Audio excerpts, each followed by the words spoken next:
catch the rebels responsible for this, I'm gonna dress them for beef. Whoever it is, they know their business all right. This is the third one they've snatched right out of our hands. The fourth, Corporal Barnes, the fourth, and it better be the last, because there's only one more left. Williams! Report to headquarters. Tell the colonel he'll have to cross the gorge above Hunter's Point, over the suspension bridge. Suspension bridge? I never heard of it. Let's hope the rebels haven't heard of it either. According to reports, it's falling apart. And if we're going to get there, Corporal Barnes, before they blow it up, we'd better get moving. Right. On the double. This way, lads.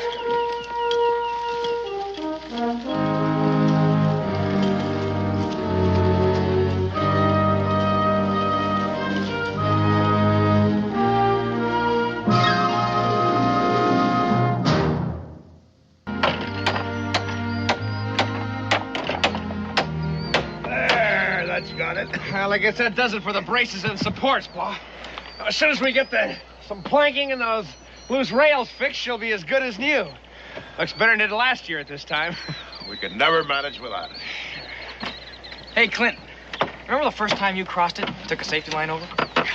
With you and Pa holding that anchor rope around my waist? Well, I don't want to try that again. Well, you said you weren't scared. Well, the only reason I did it was because I knew if I didn't, you were bound to have a try at it. You know, Pa, we could charge a toll for crossing it. Help to pay us back for labor and material. Oh, no. Anyone wants to cross, they're welcome to it. I don't aim to make any money out of anybody's need. But come on, help me pick up these tools. You can bring a couple of more loads across before summertime. All right, let's get this up here, Clint. In there. All right, you take the lumber, I'll take the keg of nails. Okay.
Get up. Well, it's not a good idea to point a pistol at a man unless you know he's an enemy. How do I know you're not? How do you know I am? I'll let my father decide that. This bridge is private property, mister. Now pick up your gear and move.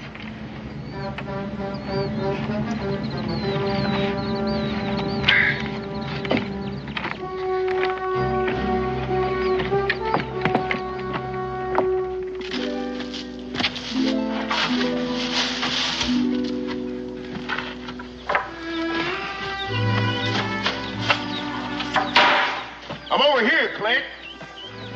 I found him by the bridge, Paul. You're a long way from nowhere, mister. Gotta state your name and business. My name's Boone, and I didn't get a... Daniel Boone? That's right. Well, I'm mighty sorry, Mr. Boone. But what with the war going on and everything, This here's the man that opened the Cumberland Trail in Kentucky. Ain't that right? I reckon so. We might not even be here but for him. My name's Bickford, Mr. Boone. This here's my two boys, Paul and Clint. Howdy, Mr. Boone. Sure, I'm sorry, Mr. Boone, for back there. It's all right, son. No harm done. Mr. Bickford, I need to talk to you. Why, sure, sir. Go right ahead. Well, I didn't happen up here just by chance. I'm here on Army business. Well, how come you're not in a uniform? Well, I'm not in the Army, but I have papers authorizing me to carry out my orders. Well, what do the Army orders have to do with me, sir? Possibly quite a bit. You may not know it, but there's a British regiment on its way up here now. Oh, how does that concern us? British intend to burn all the outposts, destroy all the forts. My orders are to see that they don't come across to this side of the gorge. Well, I don't know much about military matters, Mr. Boone, but I know I can think a heap better over a cup of coffee. Come on.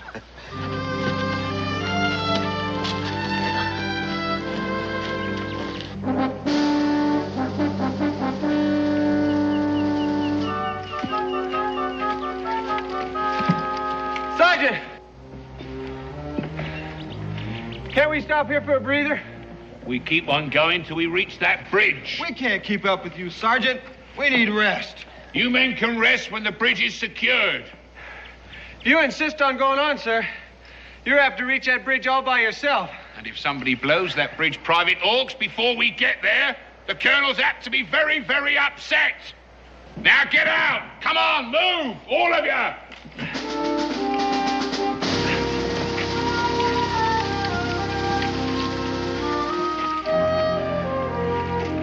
Your bridge is the only one left standing in 100 miles. We've blown up all the rest. I don't care about the rest. The forts the British aim to burn are the only one Virginia has. There are 10,000 Indians waiting to pour in if they're destroyed. Now, the whole outcome of this war might well depend on keeping the British off this side of the gorge. You don't seem to understand, Boone. We didn't fix that bridge just for something to do. It's harvest time. That bridge is our livelihood. The British will be here by morning at the latest. It's got to be done tonight. Are you telling me I can't take my new harvest across that bridge? The British won't wait. Well, neither will my crops. We gotta have that bridge. There's no other way to mark it. Why, when we come out here, that bridge was good for nothing but stump wood. We made it into something. I appreciate the fix you're in, but it's Army orders. Army? What do I care about the Army? What's the Army ever done for me? They're fighting your war for you. Oh, no, you're not going to drag us into this, Boone. Oh, no. I got a war of my own. I've got a war with nature and the land. I've got a war with pests and drought. I've got a war with cold and hunger. I got a war just to see that me and my family stay alive. And that bridge out there is my only chance of winning it. And you're not going to destroy any of it. Well, it's not my choice. And I know it's not an easy choice for you to make, but I don't think you'll enjoy keeping your bridge knowing the price of it was paid in human life. Men fight. They get killed. I'm not talking about soldiers. I'm talking about farmers and their wives and their children. You boys know what I'm talking about? Have you ever seen an Indian massacre? Or rather, what's left of one? Well, I have, and it's not a very pretty sight. Don't you pay him no mind, Paul. Nothing like that's going to happen. And if it does, it won't be any fault of ours. Oh, it'll happen. But I don't know how well you're going to sleep at night with that on your conscience. You think about that. I am thinking. I'm thinking I don't much like someone coming here and telling me to do this and do that. Don't you understand, Boone? I've got enough worries. My farm, my sons. I can't worry about the whole world. You're willing to trade crops for sons. That's not what Pa's saying. You're just twisting his words around. Oh, no, I'm not, son. Is a bridge more important to you than human life? Now, you get out of here. Get off our land. And don't come back because we'll be waiting for you. Mr. Bickford, I have orders to blow up your bridge. And I'm going to do just that. Clint, grab him.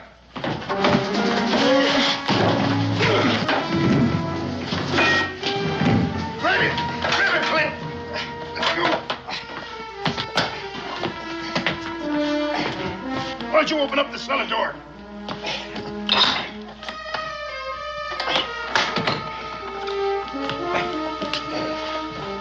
Wait a minute, let me get this out of here. Ease him down. Go ahead, get him down.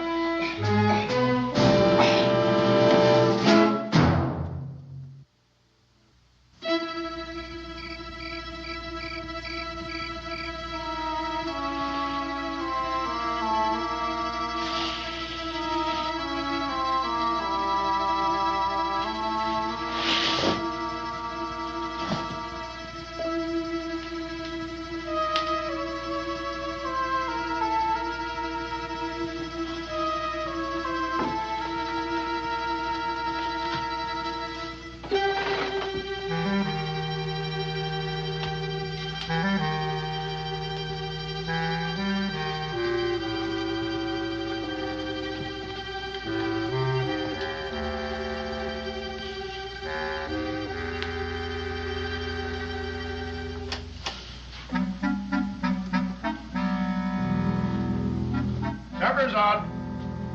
Come on, let's eat. No sense of letting the food get cold.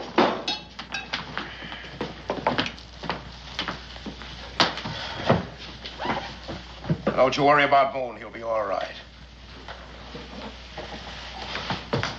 We thank the old Lord for watching over this house, for giving us the courage to persevere, and for blessing us after all these years with good crops.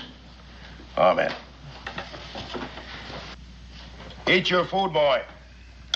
I'm not very hungry, Paul. You will be tomorrow when we start harvesting. You know, Paul, I've been thinking. About what? Well, about things. About things, hmm? Pass potatoes. Well, about what Mr. Boone was saying. Forget Mr. Boone. He didn't say anything worth thinking on. How can I forget him when we got him prisoner? And besides, I just think he was getting at something. Something important. Did you now? Pa's right, Paul. Boone was just running on, saying what he thinks. That don't mean we have to think the same. Yeah, but I never heard the war talked about that way before. I mean, I never did worry about anybody else's stakes in it except our own. A man wants to survive out here. That's all he better worry about, son. But crops for lives? Would you really want that on your conscience? Now, if I was you, I wouldn't be so quick to listen to Mr. Boone. It's easy enough for him to come here and tell us what our problems are and how to solve them. But he can just walk away after it's all over. Well, we've got to live here and take what comes. You're too young to remember. We had a good crop once, ready for harvesting. And what happens? Neighbors' cows broke through the fence and trampled the crops. What they didn't trample, they ate. Now, what did the neighbors do about that? They just said, we're sorry. Just like Mr. Boone. They gave us half a side of beef. Half a side of beef. Had a scratch to make it through that winter. What do you think we came out here for, Paul? I know, to get away from people, to have some peace. Get away from the war, I reckon. But it seems like the war's come to us now. And maybe it's like Mr. Boone said, there's just no way for us to stay shut of it. Mr. Boone! Mr. Boone! I tell you, it's not our fight. And I have to see that we don't have any part of it. Well, you always used to say us settlers had to stick together if we were ever going to be free. If there was ever going to be a really good country here. Well, what's the use of being free if you're hungry? If you're not free, you shouldn't even be here. This is the gratitude I get. Now, the thing I ever did wasn't for you boys. And now the first stranger comes along, you start repeating them as if he was the only man on earth who knew anything. I was only asking some questions, Paul. Don't ask any questions.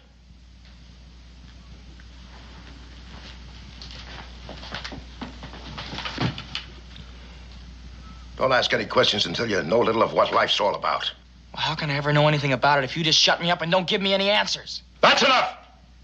I don't want any back talk out of you. Not until you've grown up enough to know what you're saying.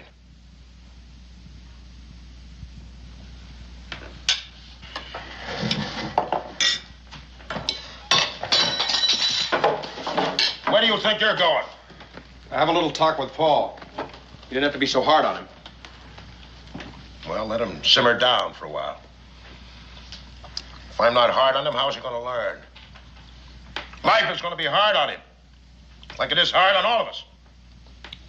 He hasn't grown up enough yet to start passing judgment on his father. He wasn't passing judgment on you, Paul.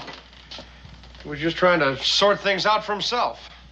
You always said before a boy becomes a man, he's got to do that. Oh, this is different. What we're talking about is something else again here. Well, maybe that's so, but I still think that... Don't argue with me. I wasn't arguing with you, Pa. Maybe Boone had a thought there. Oh, about the situation. Now, don't you give me any trouble. I know I'm doing the right thing. You know, anything you do is going to be the right thing with me, Pa. Still, it don't set easy with me. Keeping Boone prisoner. For 2 or 3 days? Till we get our crops across the bridge? Now, what's the harm in that? None, I suppose. All right, then stop worrying about it. Well, my congratulations, Sergeant. I may never be the same again, but it seems like this time we beat the rebels. We haven't beaten them until the regiment crosses to the other side. Now, I want all you men to stay alert and keep a sharp eye on this bridge. Is it all right if we rest while we're doing it, Sergeant? You'll stay alert, Corporal, by walking your post until the regiment comes. Another few hours won't kill you. You Hawks and you Carpenter, keep your stations here. I want this side of the bridge secured. The rest of you follow me.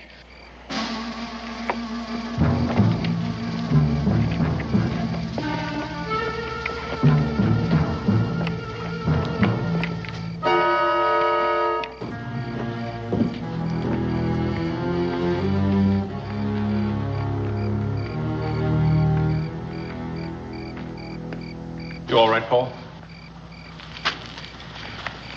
Paul didn't mean what he said. Then why did he say it? Well, you got to understand about Paul. Life's never been very good to him. I reckon he's failed at almost everything he ever tried, due to one thing or another. In a way, he even blames himself for Ma's dying. Or feels guilty, anyway. Because she never had the things he thought she ought to have. Can you understand that, Paul? I reckon I can. That's why the bridge is so important to him. 'Cause we got a good crop this year. And if you look at it one way, that bridge could be the difference between success and failure. And I reckon he just can't bear the thought of losing out again. You think he's right in what he's doing, Clint? He thinks he is. And I reckon when it comes right down to cases, a man's got to act according to his own lights. No matter who gets hurt. That's the hardest thing about making up your own mind. Well, Pa's got his mind made up. So it seems. But you're not too sure about yourself.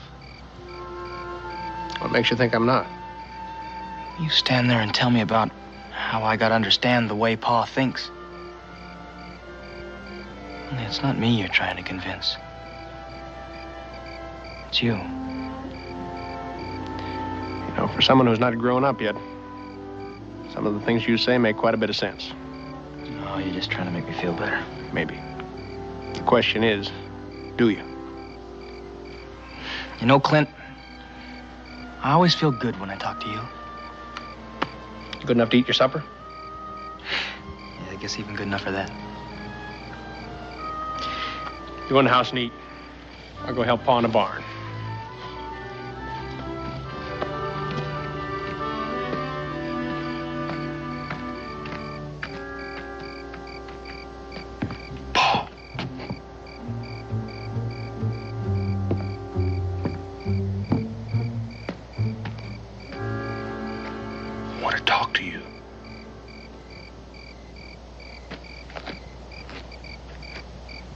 What about? Well, I'm sorry I brought up things that made trouble between you and your pa. There wasn't no trouble. Oh, I thought... Don't matter what you thought. My pa's always known what's best. Well, maybe, but things might be different this time. Wow. Well, look at it this way. Your pa may think he's being neutral, but by helping the British, well, it's plain to see what it adds up to. He might be called a traitor. You don't know what you're talking about. My pa's no traitor. I'm sure he doesn't mean to be, but that's what it adds up to. And by your helping him, that meant you won, too. I know what you're trying to do. I'm trying to get you to keep your father from becoming a murderer. A murderer? Paul, what do you figure he's going to do about me? don't know. Let you go, I guess, when he thinks it's safe. He lets me loose. He knows the Continental Army gets wind of what he's done here. He'll be hanged as a traitor. It leaves only one thing for him to do, to kill me. He couldn't. Paul, when a man wades deep enough into a river and the current gets at him, it'll carry him away whether he likes it or not. Hey, you there.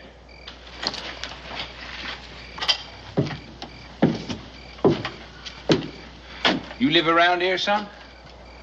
Well, yes, sir. Why? You seen any strangers around here? Skulking near that bridge? We're stuck out in the hind end of nowhere here, sir. We don't see folks for months on end. Regular hermits, eh? Who's here, then, apart from yourself? Well, just my father and my brother. They're bedding down the animals. Go and get them, son. Right, lads, let's have a look inside.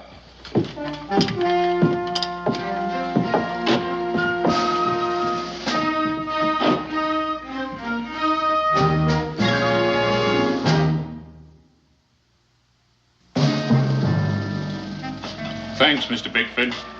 A good cup of tea helps after a long march. There's some food on the table, then. That's most hospitable of you. For colonials. Are you as generous to rebel troops who pass this way?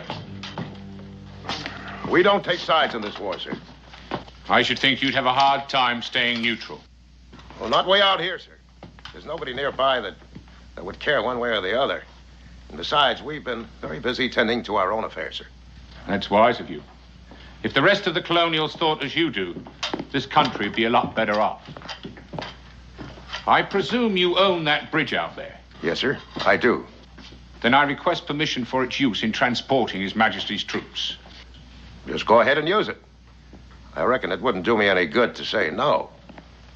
I think you're quite right there, sir. Full rifle, Sergeant, all I could find. Are there any other firearms in the house? You have them all right there. Take charge of them, Corporal. Aye, sir. What's down there? Sir, it's the storm cellar, sir. There's nothing in it, just some potatoes and seed and trunks and old stuff.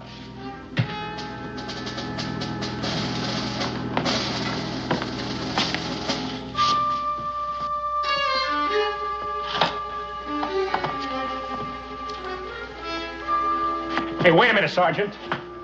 You can't take our guns. It's simply a precaution. I'll see that they're returned when the regiment has gone. It shouldn't be too long.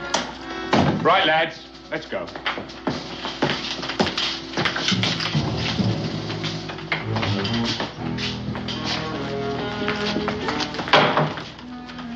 Well, that was close. Well, now we can forget about the British. Our troubles are over. Yeah, well, maybe they're just starting. Nonsense, boy. We've got no quarrel with them. Well, what are we going to do with Boone? Well, leave him there.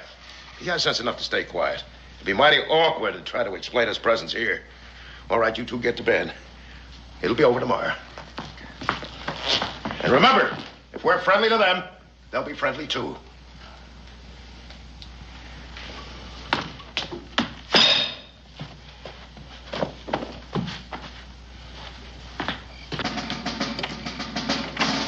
Sentry?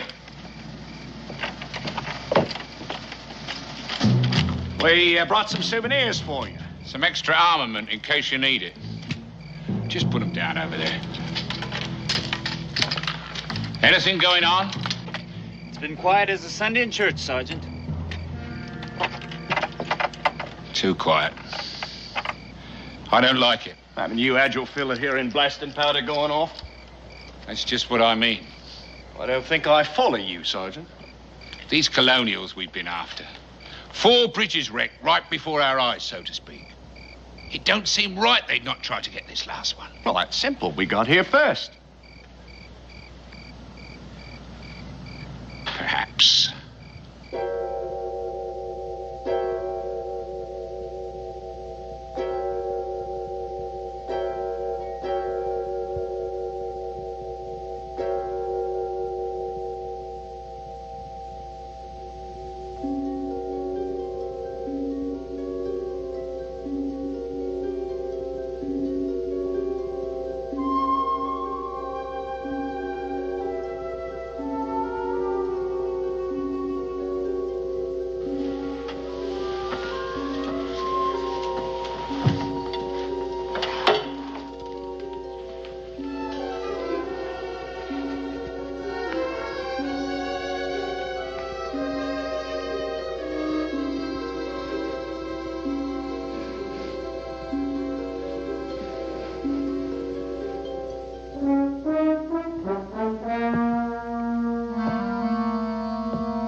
Is that who goes? It's me, Paul Bickford. What are you doing out here at this time of night? I couldn't sleep. I just thought I'd get some fresh air. Well, you picked the right place for it, son. You nearly got an air hole blasted right the way through you. Now go on, get back to your cabin. Yes, sir. And don't let me catch you out here again. Back to your post, Cedric.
Mr. Boone.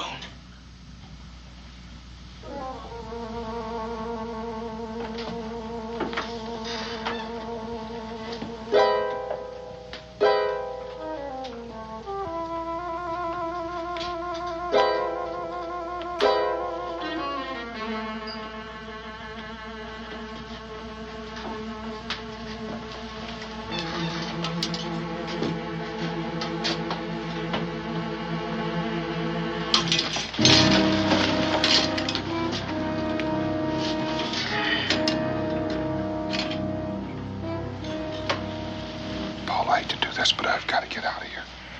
Are you going to yell if I let you go, or do I have to quiet you? I came to help you. Good.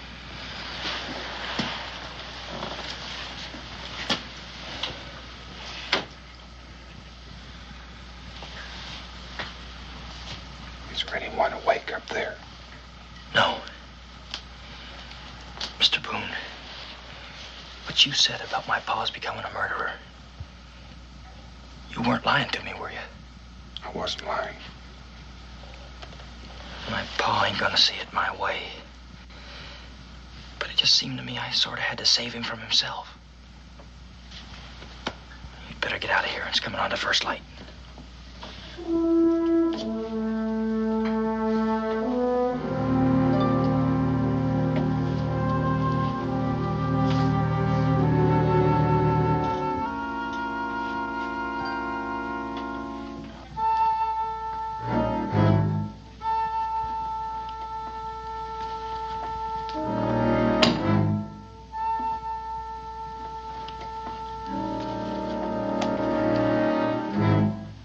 Clint, is that you out there?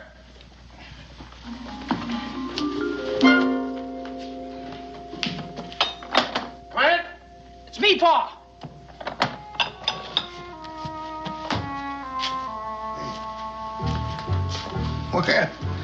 What are you doing up so early? I couldn't get any sleep, Pa. I knew there was a lot of work to do today. Just thought I'd fix the fire and put on the coffee for you and Clint when you got up this morning. Oh, that's real thoughtful of you, son. It'll be a while before it's done, Pa. I'll call you. Ooh, it's not worthwhile going back to bed. By the time I got dressed and washed, breakfast would be done, and then it'd be light enough to tend the stock.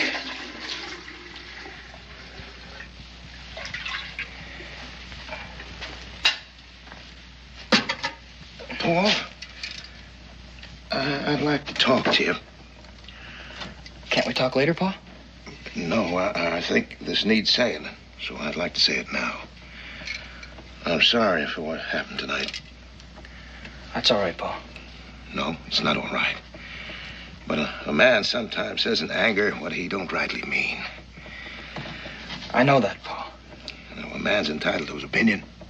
I just want you to know that what I do is not for myself. It's for you boys. This farm is all I got left to give you and Clint. That's why I gotta keep it the way it is no matter what.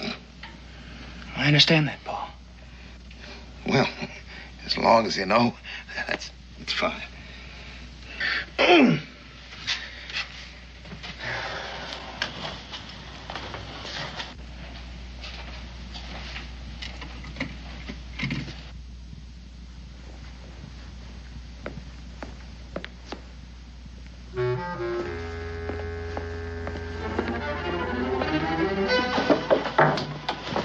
What is that?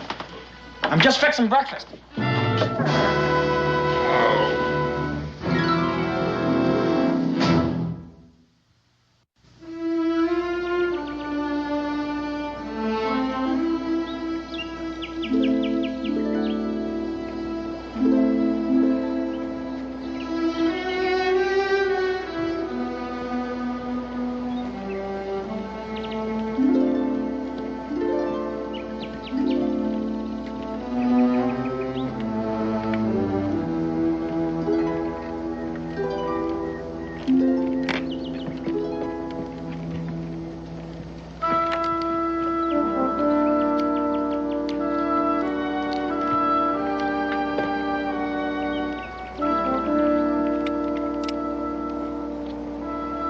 Sergeant Malcolm!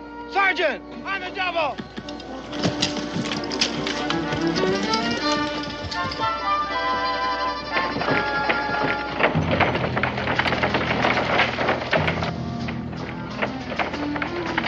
What's the trouble, Carpenter? It looks like a bag of blasting powder tied under there. Cut it loose.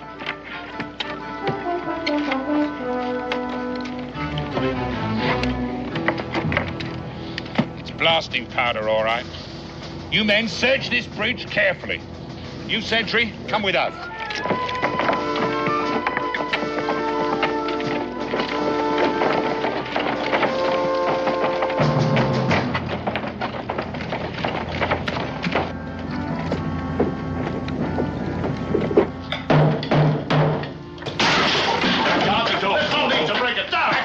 To the fireplace and turn around, the three of you. Move over there. Now, just a minute, Sergeant. I'll give a man a chance to explain. Explain? What would you like to explain? This?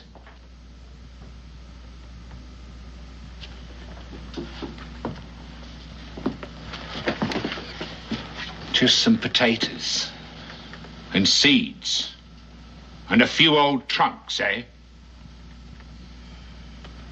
Sentry, open the cellar door.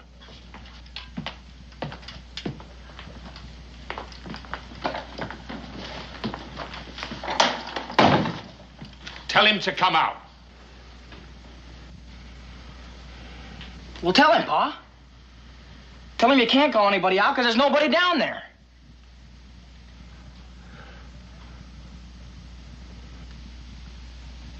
I shan't ask you again. Tell him to come up. Well, you heard what my boy said. There's nobody down there. We'll soon see. If you've lied to me, I'll have you all before a firing squad. Keep an eye on him.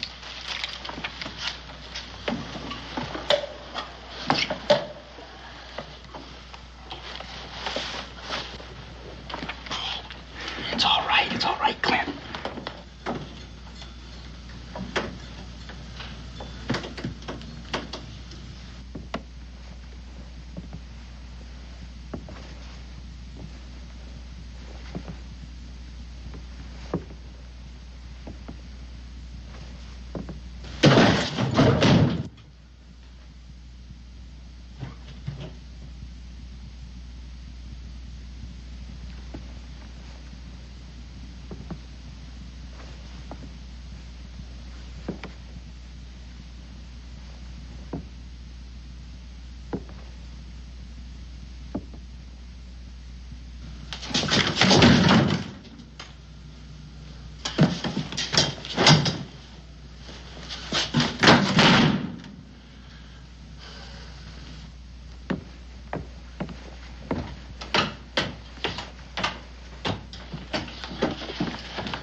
Didn't get him, huh, Sergeant? Shut up.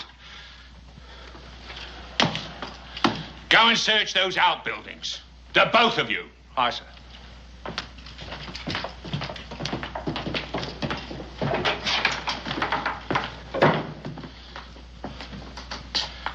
Mr. Bickford, I believe that something's gone on here that you haven't told me about. Well, you saw for yourself. There was no one down the cellar. And I told you we hadn't taken sides in this here war. Under the circumstances, you will confine yourselves to this cabin. Well, Sergeant, we have a stock to tend to. Horses to be fed. A cow to be milked. All right. See to your stock. But I don't want to see you near that bridge. Understand?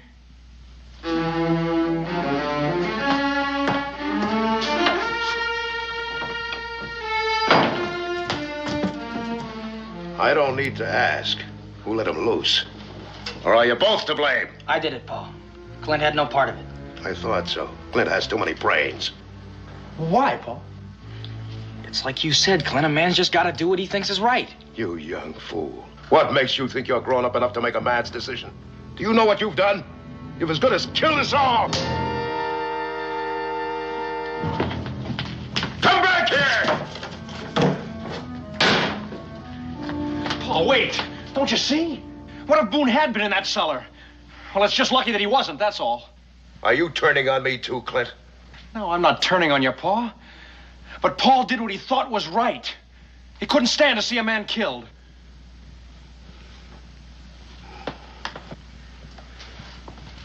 Oh, I should have killed him myself while I had the chance. Now he's got his powder and he's gonna blow up our bridge. It's not important, Paul. Look, I worked on that bridge just as hard as you did. Maybe harder. But it still ain't worth killing for. It's not too late. He's out there somewhere. He's out there near our bridge. Are you coming with me, Clint? Paul, you can't go out there. The British are still there. I could explain to the British. They'll stop Boone from blowing it up. Paul, will you listen to me? Boone can't blow up the bridge. Not with our British still there.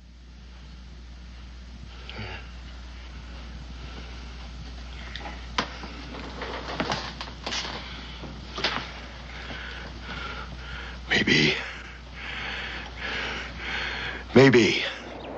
Anything going on? Not a thing, Sergeant. There has to be someone around here somewhere. You two go and search the woods. Barnes and I are going to have a look over the other side. Come on, Barnes. That right, Sergeant.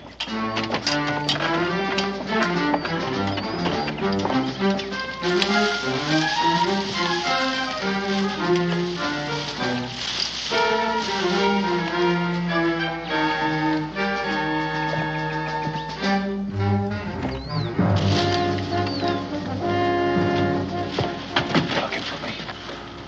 I'm much obliged. They got our guns and yours, too.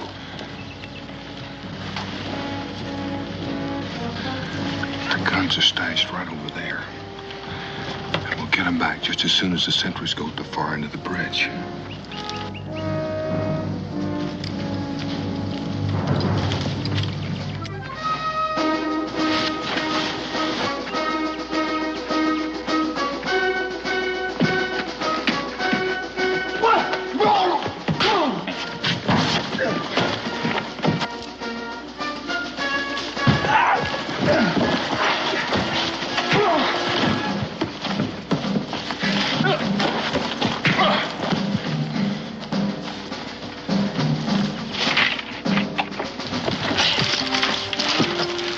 Paul, get up on that cliff.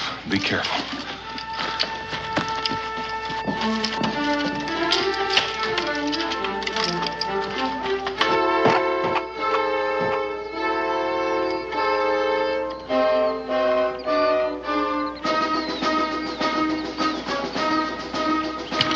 I'm here, Mr. Boone! Keep them back.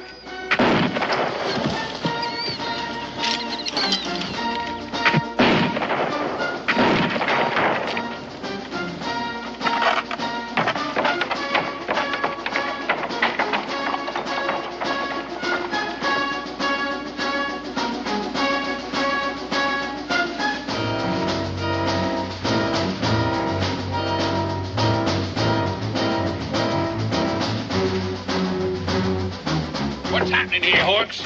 That kid on top up there.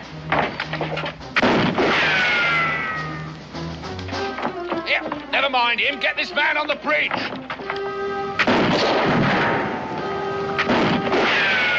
Come on, we can get him before the boy reloads. Right, Sergeant.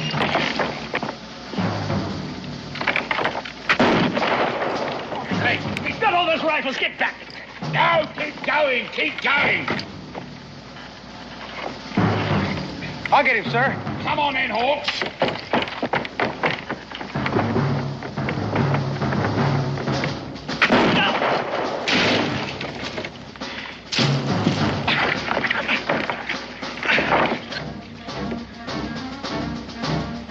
Get that man there, Corporal. Aim as fast as I can, Sergeant. Come on, Barnes, get him. Going.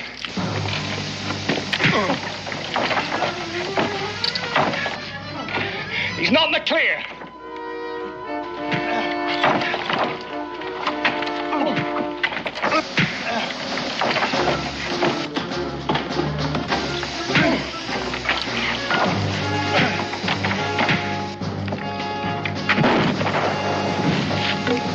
Now get that fuse. Get the fuse.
Mighty sorry to leave some of these things behind, but I just ain't got room for them.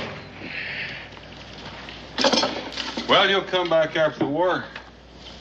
Build a better bridge than the last one. Oh, no, Mr. Boone. We start depending on it like before.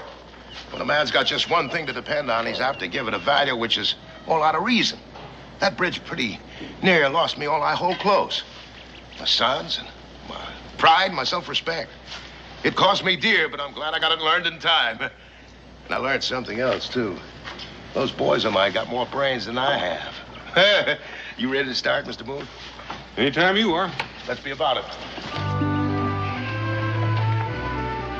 All right, boys, come on.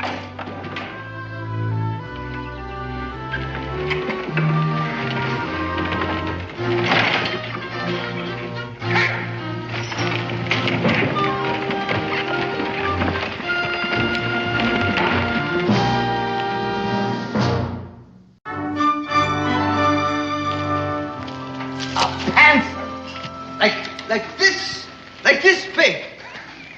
Jehoshaphat, it was like an elephant. Oh, that was no panther. Now, that was just the biggest lie in all the Alleghenies. Don't you call me no liar, mister. Old man, you've been a gunsmith. You've been a shopkeeper back in Pennsylvania all your born days. You never hunted nothing but customers. Before that, I'm talking about before that, when I was young like you. I was a surefire hunter. And I tell you that I trailed that panther right over the Alleghenies. I remember that I started on a Tuesday, and I trailed him right through a Thursday. You old men sure are something. Or you'll make up anything to prove you still got vinegar in your veins. I don't make nothing up. I know the woods like the back of my hands. I can trail, I can hunt, and I can fight as good as any of you dumb yearlings. I tell you, I climbed the Alleghenies, I crossed the Ohio, and I got that panther right by the Susquehanna. The where? The Susquehanna. The Susquehanna! What are you, deaf or something? And what's more, I put a rifle ball through that cat's eyes at 100 yards. Hold up. You crossed the Ohio, then the Susquehanna? Huh? Did you hear that? What are you, crazy loons? What are you laughing at? You can't cross the Ohio and then the Susquehanna. It's the other way around. You don't even know the country you're making up tales about. Now listen, I want some respect, you hear? Oh, yeah. I want some respect from you. Well, then don't tell lies, old man. I ain't a liar and I ain't an old man. I'm gonna prove both of them points at the... Come on, finish this off. I'll take one of you, two of you. Doesn't matter which. Come on, wait. Let go, you serpent. Let him go. Colonel Boone, I'm on your side. Let me down. Put me down, will you? Alex, don't pay any attention to him.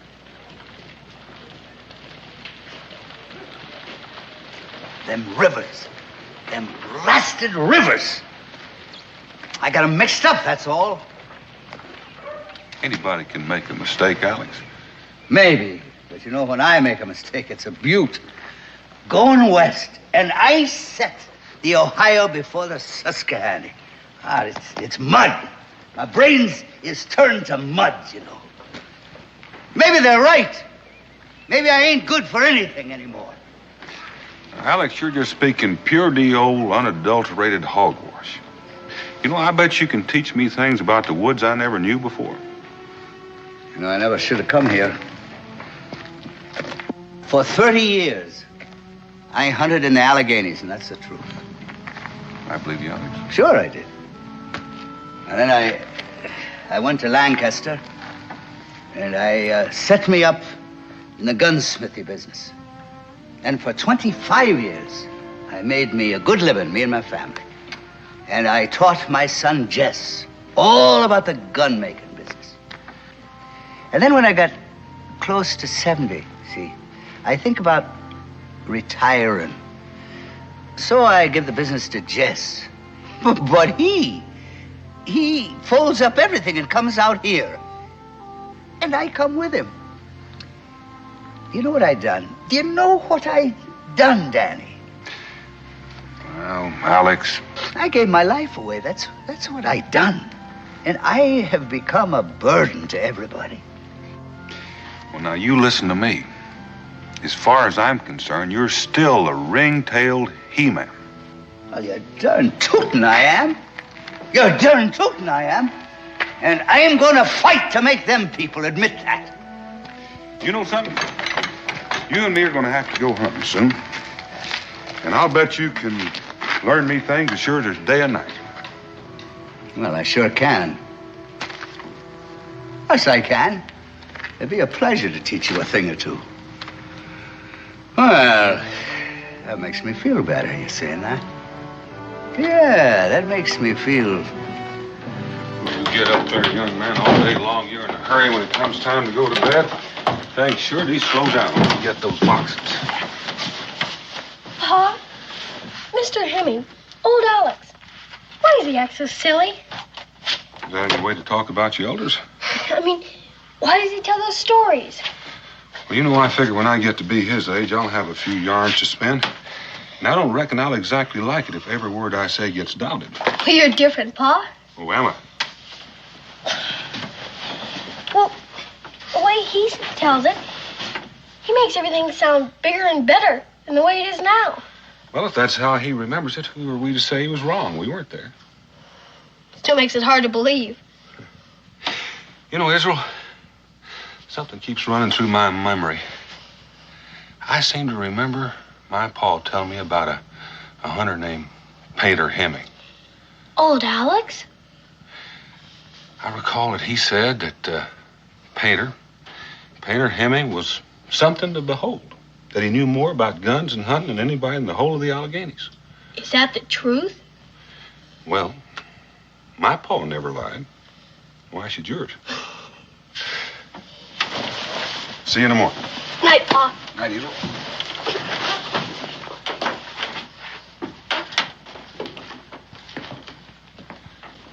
You know, Becky, it's a terrible thing. Sure is. You know, man leads a full life. He's a great hunter, runs a business, raises a family, supports his kids, puts in a full working day every day of his life. And one day he wakes up and he feels like he's just being tossed aside. Out here in the wilderness, it's even harder. At least when a man retires in the city, he can visit friends, see old places. Out here, he's a stranger. Well, he's still a strong old man. He deserves a life of his own. And I think I'll visit the Hemmings while you're out checking the beaver traps. You know something?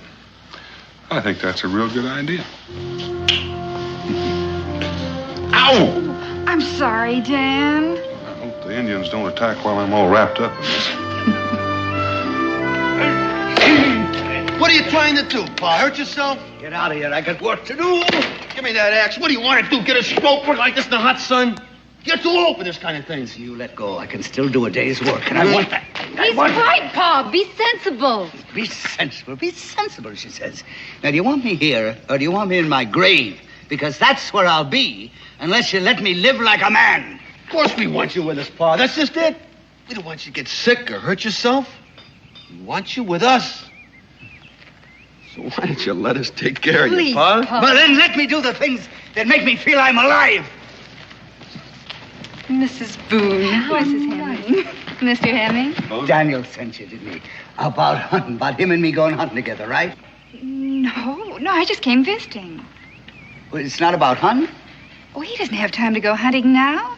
Fact is, he and Kelly and Ben are going out to check the beaver traps. They're over at the tavern now getting ready to go. What, now? Yes. Well, they're not going to go without me, I tell you. Salt and cornmeal. How about a spot of rum? Nights get mighty cold up there. Cincinnatus, you always think of the most important things. Daniel. I'm going with you. You promised. I'm going with you. Are you out of your mind? That's all we need. None of your sass, mister. All right, when do we start, Daniel? What do I take with me? Oh, Alex, listen. Listen. Yes? This is different from her. You know that. This will be too hard on you. We may be out there as long as a week. Is that all? I got plenty of ginger in me. Ah, this is a man's work, and I'm going to do it, huh? Come on, Alex, you creak. You couldn't even keep up with us. I'll pass you, mister, and make you run to keep up close. 70 years old, and he wants to check beaver traps. That's right, in case you've forgotten it. 70's a fine right age, and I'm still growing. Oh, Alex. Yes. Listen. Yes, I'm listening. Not this time. It's too much for you. You? What, are you breaking your promise, Daniel? Oh, now, Alex, please. No. It's all right. No, I'll just sit in the sun and I'll grow rusty like an old piece of iron, and bit by bit I'll die. I give it up, you know. Trying to live a life of my own. I give it up. I'll just start walking to my grave. Alex, go get your rifle. You're coming along with us. He was only fooling me. He was only fooling me. And I'm more, Daniel. I knew he was only fooling. He was only kidding, you know, all the time. I'll be right with you now. Now, don't go. I'll be right back. My pa's a mighty good man, Mrs. Boone. All his life he's done for me. Now I want to take care of him. You know, make his days sunny and easy. Hey, I'm going here. By Jupiter, I'm going. Yes, sir, he's going to take me with him. Oh, you'll have fresh meat, Beulah. You'll have bear, you'll have buck, and it's as big as a horse. You can't make a trip like that. It's too much for you. You're talking. I've been making trips like this before you were born. What's more, you just be a burden to them, Pa. You just get in their way. They don't need you. And you don't need me for anything here either. You're not going to go, Pa. I'm not going to let you. What? Get away! Get out of my way! Alex!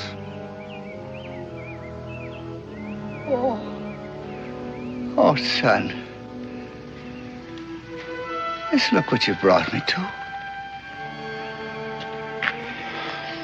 Just look. Oh.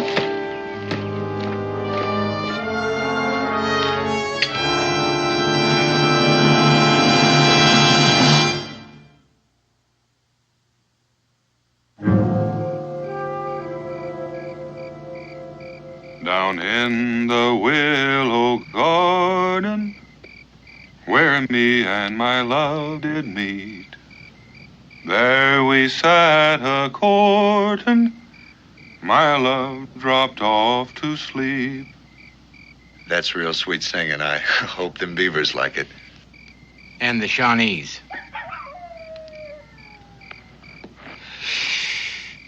You know, I keep thinking of old Alex. That goings-on back at the wagon. That sure was something. Threatened to shoot his own boy. Well, tomorrow when we run those trap lines, Cully, you can take the north end. Ben, you take the south, I'll take the middle. All right? Yeah, suits me. Yeah, me too. Rendezvous back here about sundown. Well, then, if we can stop thinking about an old man and get some sleep and think of Beaver.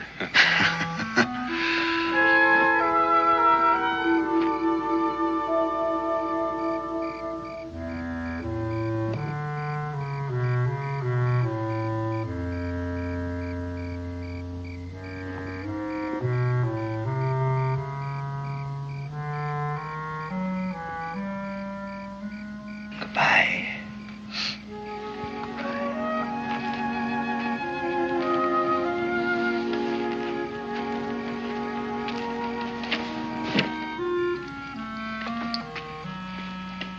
Come on, fellas.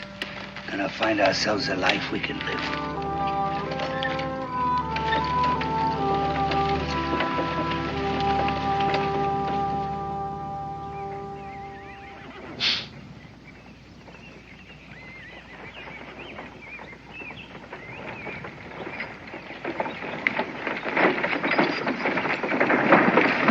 Alex! Hey, Sammy, what in the blazes are you doing out here? I ain't asking you no questions, mister. What are you looking for? Hey, get away from there now. Get away. You got your whole blasted workshop in there. Stocks, barrels, tools. You're darn right I got them. It ain't none of your business, but I'm finding me a new settlement. Up this road? Yes, you bet your life up this road. Get up. Get out of here now. Now, you're heading straight into Shawnee country. You'll be hauling all that stuff right in her hands. You ain't letting me do anything, are you? None of you. You ain't letting me have no place to go. Now then, get out of me path. You're going home, Alex. That's where you're going.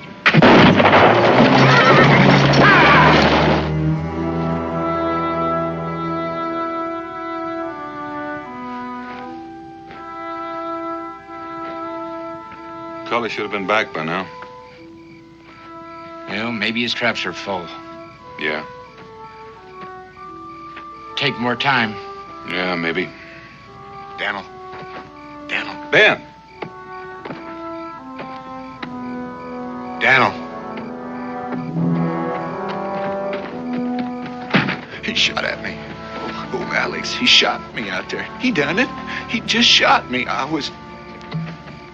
You're mighty lucky. He just creased you. He's running away.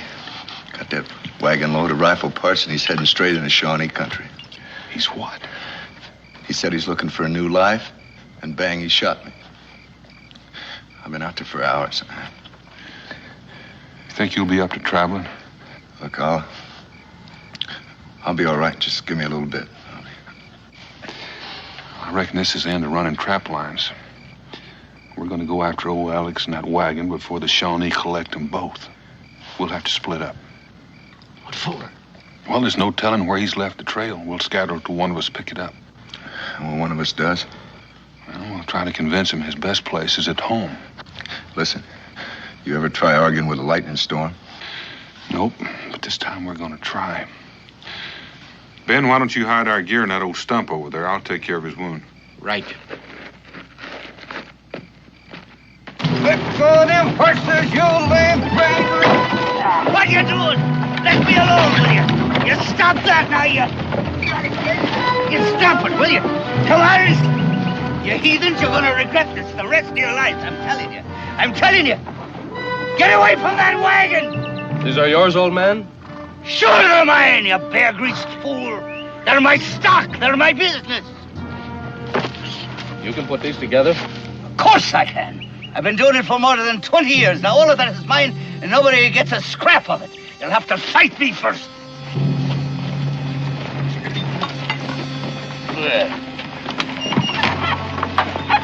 What? Are you the chief? I am Great Bear. How old are you? Almost 8 times 10 winters have passed for Great Bear. That's nearly 80. You are much younger. Well, I ain't as ancient. Well, now, the truth is good for the soul. I tell you, there ain't that much distance between us, Chief. So because we are both ancient, we will sit and talk, eh? All right.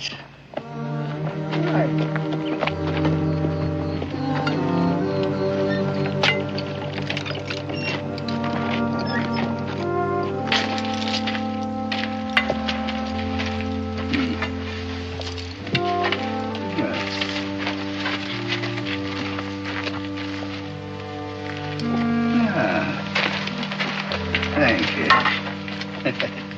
Well, your young people show respect here, don't they? It is natural. Among us, the fathers are honored. You ain't never been to Boonesboro, I tell you. You have come from Fort Boonesboro?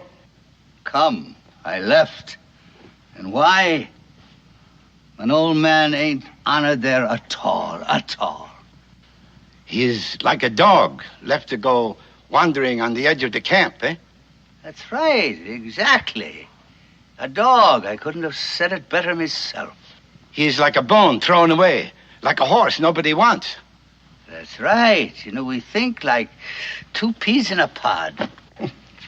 So you left? Well, I ran away. You know, I wanted to find a place that I could be useful in.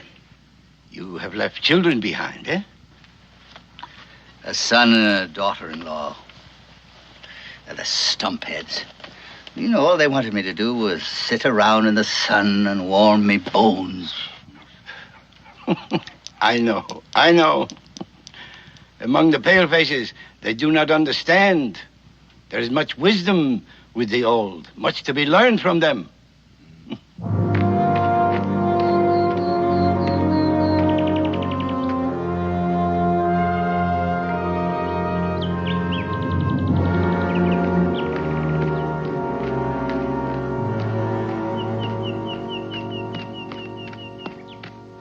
You have fought in the wars? Yes.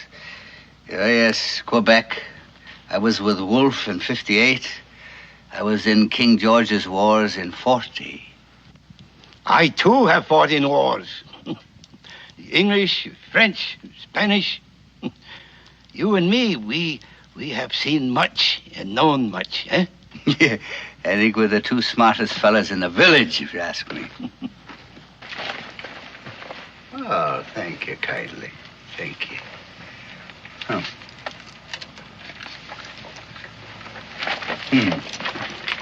Old man, among us, white hair is highly honored.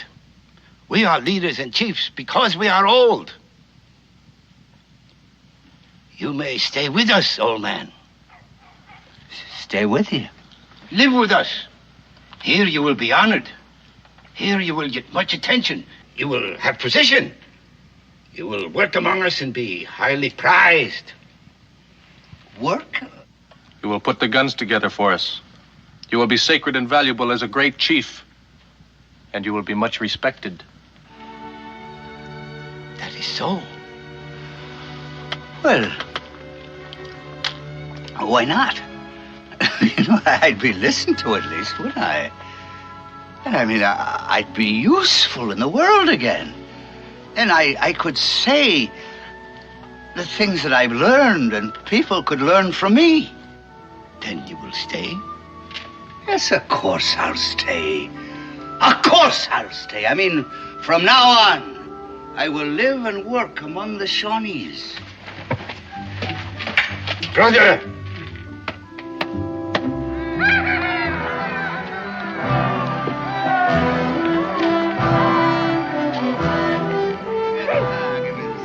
I will put these guns together.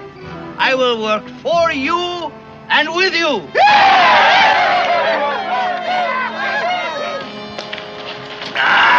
Thank you, thank you. All right, now, where I was. Now, first, I swum the Susquehanna, and then I swum the Ohio. They ain't gonna catch me on that one again, no. And there, on the Ohio shore, I run right smack into that huge panther. The great cat of the forest. That's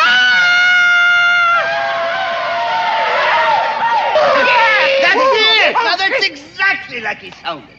All right, he turned. He saw me. I tell you, his eyes were like burning stars. And he crouched. And I lifted me rifle. It was a Brown Bess. They didn't have the long guns in them days. And I aimed. And then that panther charged. Yes, he came like a bolt of lightning. He was the biggest cat in the entire world. And I waited until he was about 6 feet in front of me. And then, bang!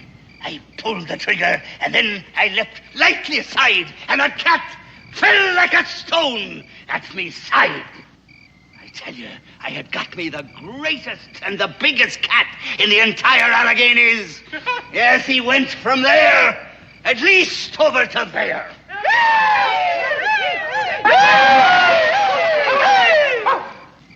The Earth Spirit has sent us a great hunter, the feather. And now, to our brother, we give the hunter's feather. We honor the skill and courage of a great hunter. Our new brother is now a warrior. Well, thank you kindly.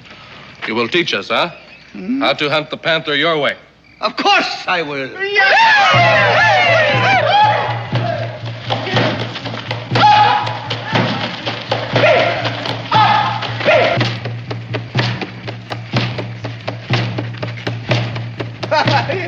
That's too slow, I think.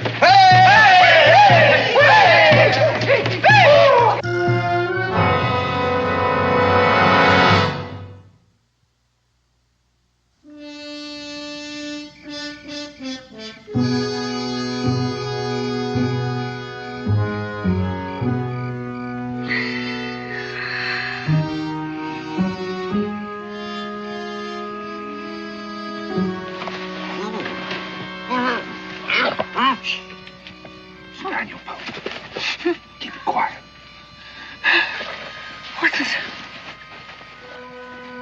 What the blazes you doing here? Following you.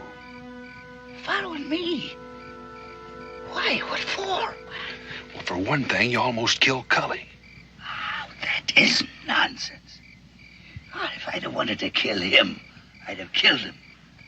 In the first place, no bullet could hurt that stumphead. And in the second place, I aim very careful so as just to crease his head a little. Yeah. And here you sit feasting and celebrating with the Shawnee. Oh, what's wrong with feasting and celebrating? Nothing. Except you keep promising to fix those guns. What have you been spying on me?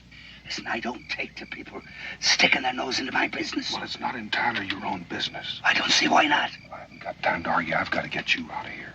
Get me out of here. Get you home. Oh, what are you talking about? This is my home. This is where I am living from now on. Here, they treat me as though I was still alive.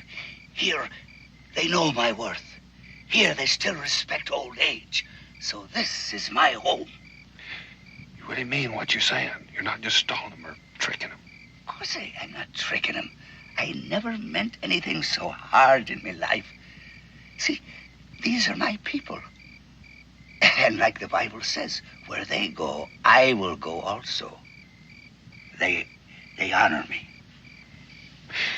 Is that why they've got a Shawnee standing guard outside your tent? He ain't got me.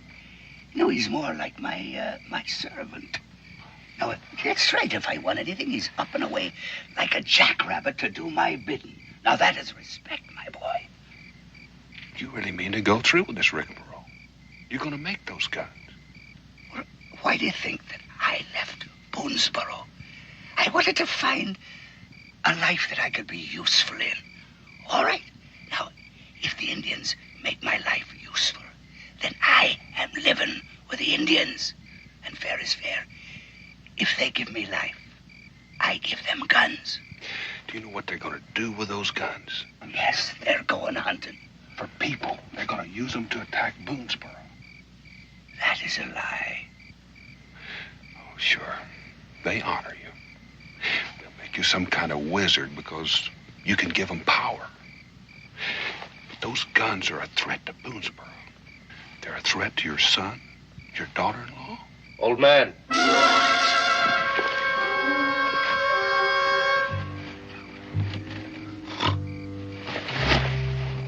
Old man, you call? What's that? I hear voices. Oh, no, that must have been me. I'm sorry, son. I think I was just sleep-talking. It's a habit I got, you know. Now go away and leave me be. I want to go back to me snoozing. I want to finish a little dream I was having.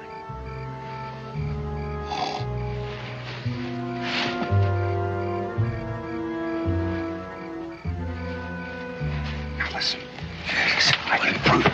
What those guns are for. I can walk into this camp tomorrow, walk up to that old chief and ask him about a truce, and you know what he's going to say? No. No truce. Do you want me to prove it to you? No. I'll make my own proof. All right. Tomorrow you ask the chief. No, don't tell me what to do. I don't need any help from you. I'll prove it in my own way. All right. Tomorrow night I'll come back here. If you need me during the day, I'll be back at the hill behind the camp. I ain't climbing no hill to fetch you. I tell you what. There's a little creek just south of the camp. You hide in the underbrush just next to that. All right. Down by the creek in the underbrush. Alex, I'm sorry. I know how you feel. No, you don't. You don't know nothing. Here I finally found a proper place for myself. And you come creeping in here, putting a worm in the apple. Get out of here. Get out! Leave me alone. All right, tomorrow then. I'll meet you down at the creek in the underbrush. Leave me be. Leave me be. Never can let well enough alone.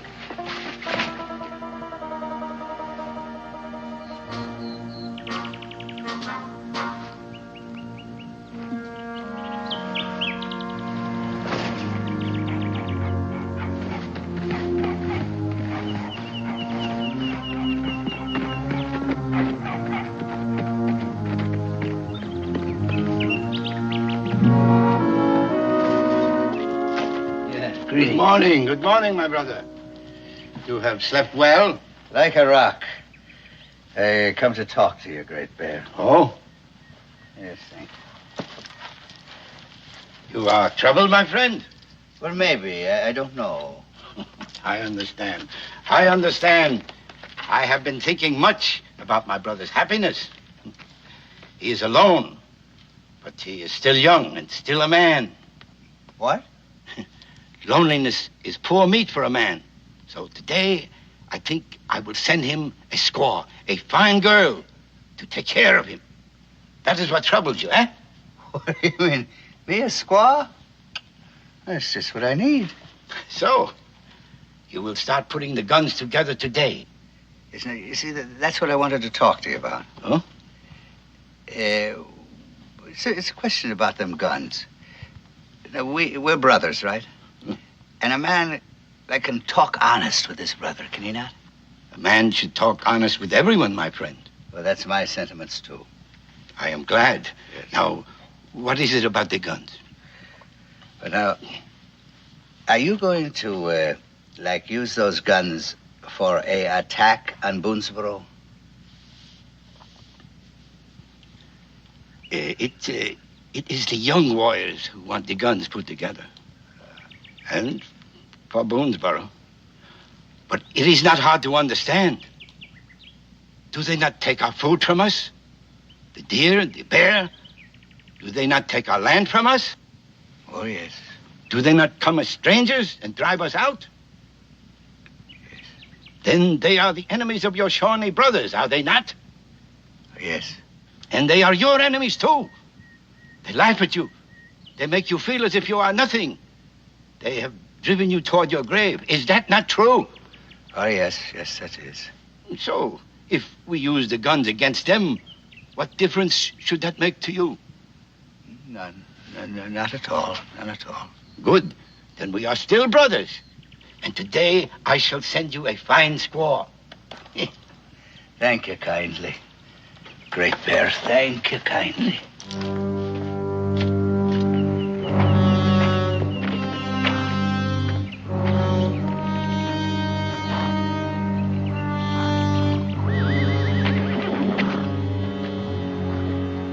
You wish something? What? Does the honored one wish something? I wish to be alone. I'm thinking. Can't a man think in peace? You have decided? What? You have been thinking. You have decided. Now, what can two feathers do? Nothing, blasted, nothing. I've decided to take a bath.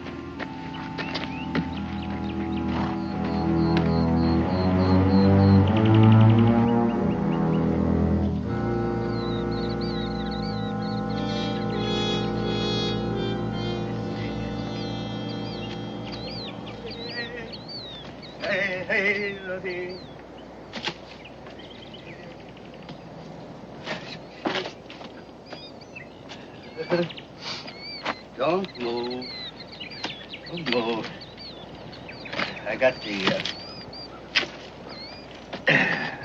chief's son within spitting distance of me tail there. Ooh. Well, you were right about the guns. They want me to start putting them together right now. Gotta get you out of here. Me and my wagon, huh? Well, we don't need your wagon. Without you, they can't do anything with those guns. You mean leave me wagon? Listen, Alex, it'll take a miracle to get you out, let alone that wagon. Well, then we'll have to make the miracle. That wagon is my business, my stock in trade. You know? I can't. I ain't gonna leave it. All right. It's not gonna be easy. Meanwhile, you better start working on those guns so they won't get suspicious. Well, maybe. Do anything to the mechanism just so they won't fire. What do you mean? What do you mean, ruin my merchandise, damage it? Alex, this is no time to consider profit and loss. My family and yours are in danger. Now, you look, Daniel. If ever I am going to start me a new life someplace else, well, I need my stock and trade. I'm going to get my equipment and my wagon out of here intact. All right. I'll come to your teepee tonight and see what we can work out. Well, I would advise that. You see, the chief is presenting me with a squaw tonight. What? Well, so you just hide here in the rocks, and I'll find you, you know, and you take my orders, and I'll get my wagon out of here, all right? And what are your orders? Well, I ain't thought of them yet. When I do, I'll let you know. Well, that's all the washing I can do for the moment, with all that I got in me mind. Da-da-dee, da-dee, da-dee, da-dee, da-dee, da-dee.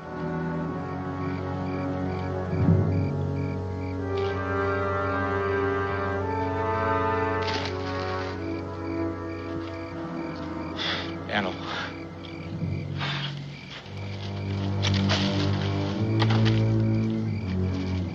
Where's Alex? Commander-in-Chief? Right up there in his teepee. Commander in what? I'm just down here waiting for his orders.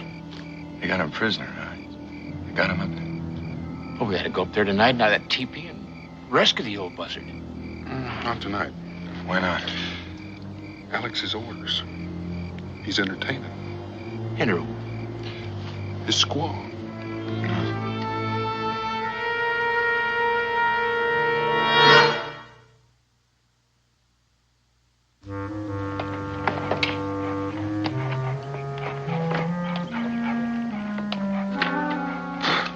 Orders.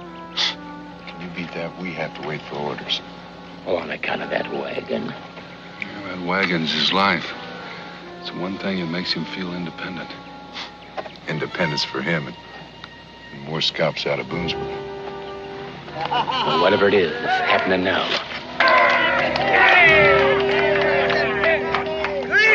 Greetings on this fine, grand morning. The birds are singing and I'm singing too. Right? Now, Great Bear and me have spoken together today, as things are going to begin today. You've had good words, brothers. Yes, now we're going to put the guns together today. Going to be put together. Going to be put bone into bone and joint into joint. But first, you see, we have to hitch my wagon up. The wagon? Why, yes, Great Bear. And then we have to haul it down to the creek, because that's where it'll happen. That's where the happening will be. Now, you didn't ask why, but that would be a smart question. Because we need a great target area, you see. We need a great long distance to show the power of my rifles. Here, do it here. What do you mean, maybe hit somebody or go through a teepee and hit a poor little papoose? No, this is a living area. It's not a target area. Am I not right? He is right. Harness up the wagon. Whatever he's got in mind, he's sure something. Well, I wish I knew what he had in mind. Well, I've got an idea that soon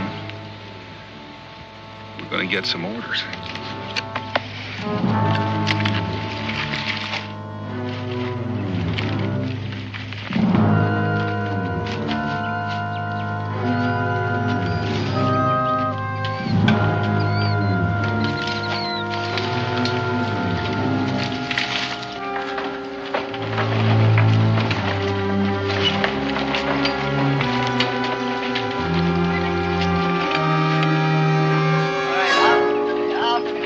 Come on now. Give me room. I will show you how to put a rifle together.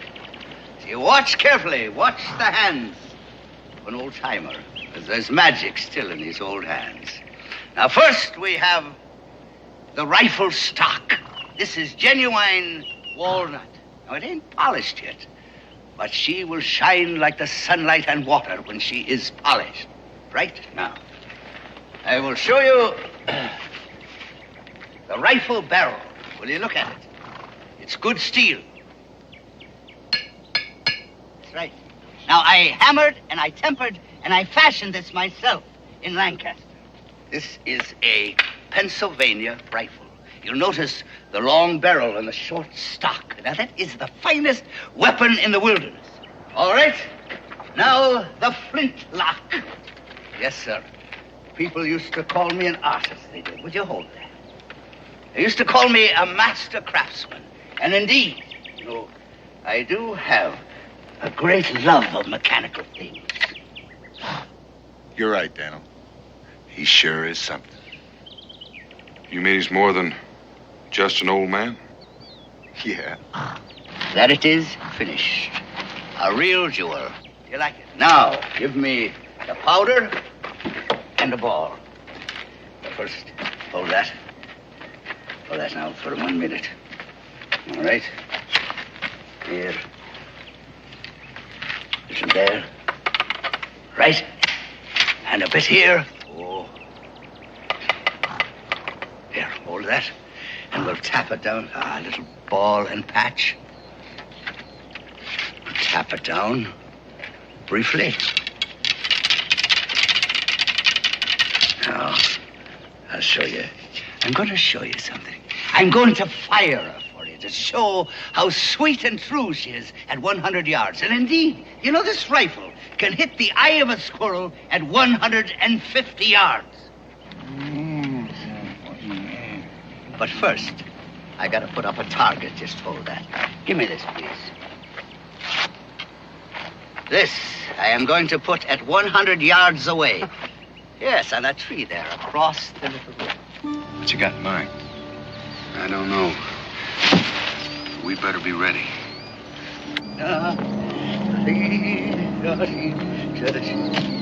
Oh, you got company. Well, it might help. Just do as you're told.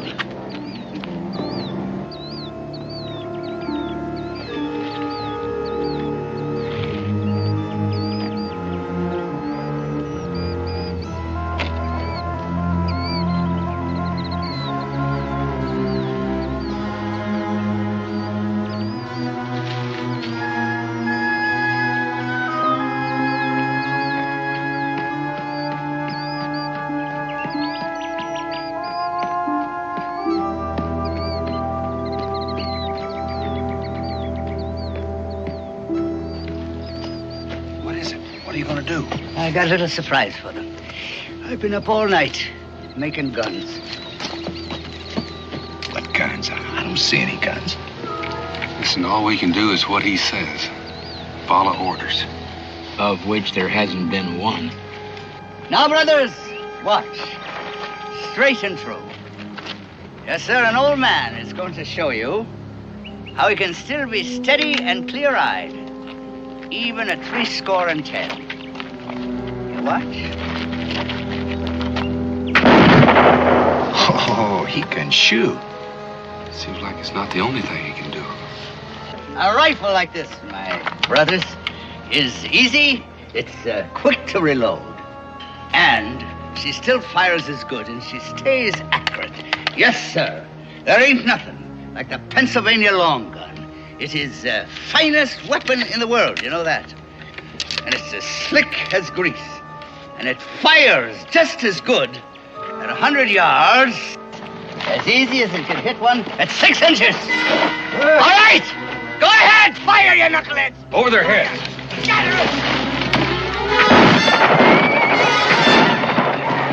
All right, Chief. Get in that wagon. Get into the wagon. Move. Move, Chief. Space your shots.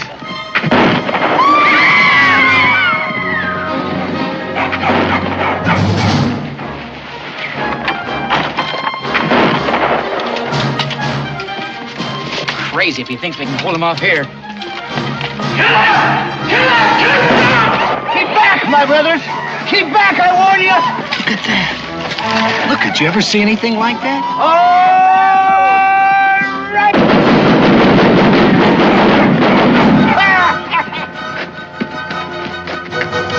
It's a battery. Battery of rifles.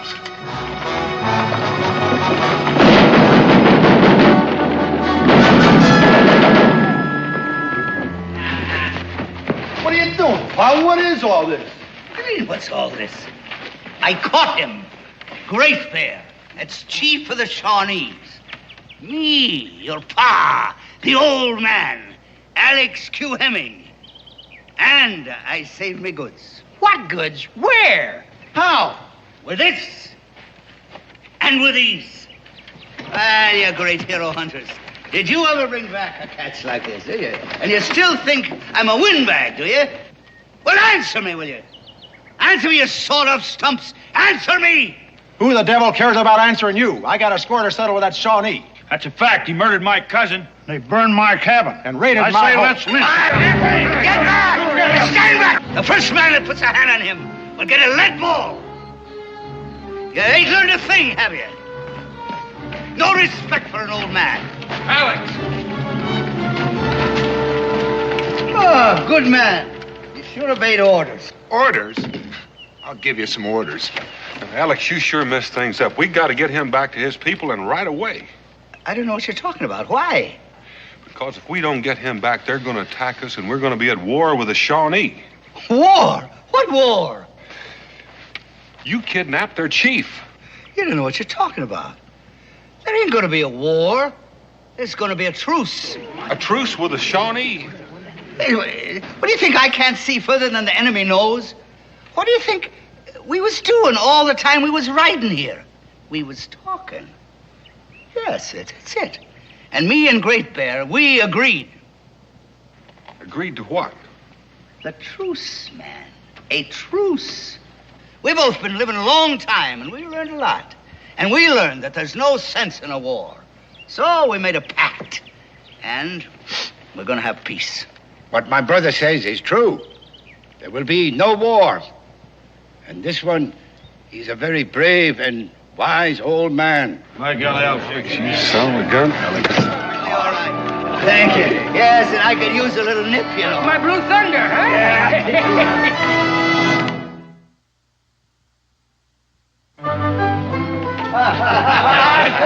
He did it! That's right.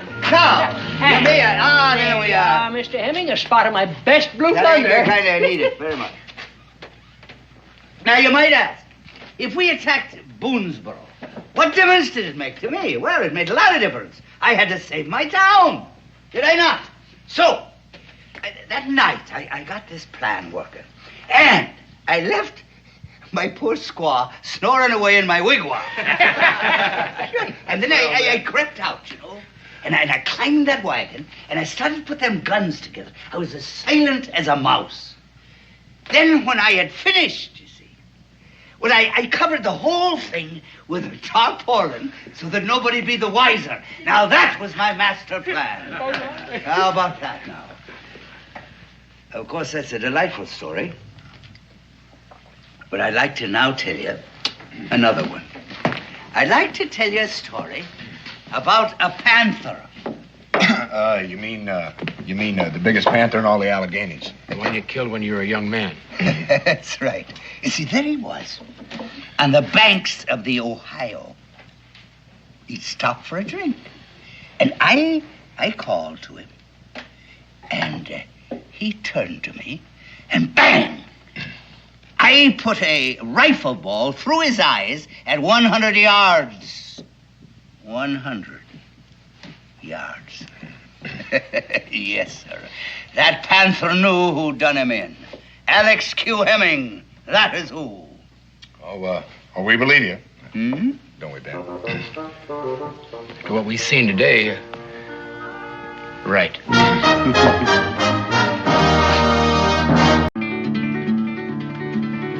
Now I got a gal in the Sourwood Mountains, ho-de-um, day. So many pretty girls I can't count them, ho-de-um, day. Now I got a gal that lives in the holler, ho-de-um, day. She won't come and I won't call her, ho-de-um, day. Tall and slim, she sure is a dandy, ho-de-um, day. Them lips are sweet as sugar candy, ho-de-um, day. You keep improving on that guitar, Josh, and I just might hire you to do a little singing for the trappers on the rendezvous. Oh, no, you don't. I busted a guitar last year, had a chair broke over my head, and spent 3 weeks with them Indians to keep them getting killed. Well, that's what you got for jumping up and yelling you could whip any man in Kentucky. I didn't say I'll whip any man. I said any woman, and somebody didn't hear me right. Well, cheers. Women, aren't you going to wait and see if you got any mail? Where I'm from, I don't know anybody that can write. Well, now, that's strange, because here's one for you, Josh. Now, who do you suppose would be writing me? Well, you could always open it up and find out. I'm surprised I didn't think of that. Yeah.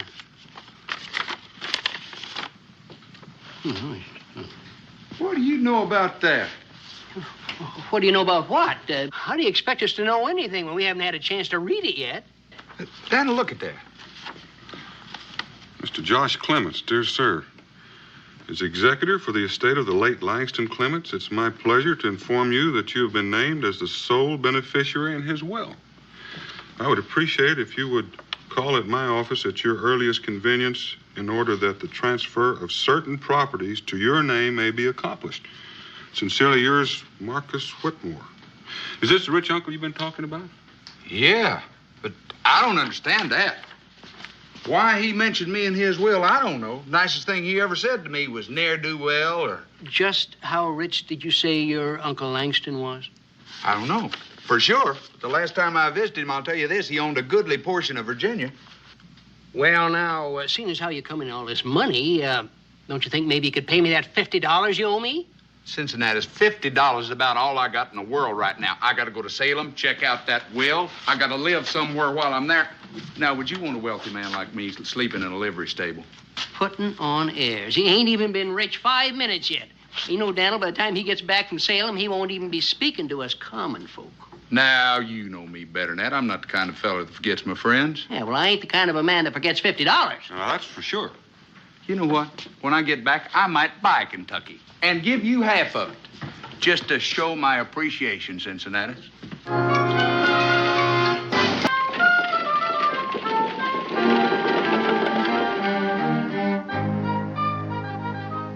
I suppose you know, Mr. Clemens, that in the legal profession, the retainer is customarily provided in advance. I don't know. As a matter of fact, I don't even know what you're talking about. My fee, Mr. Clemens. In this case, a trifling matter of, shall we say, $50. Oh, that's fine. Let's go ahead and take it out of whatever I got coming there. Now, look here, Mr. Clemens. I have spent a great deal of time settling this estate. I intend to be paid for it, or your case will be thrown into probate. I will take the $50 now. Well, that pay in advance, that's kind of like buying a pig in a poke, ain't it? You've heard my conditions, Mr. Clemens. Well,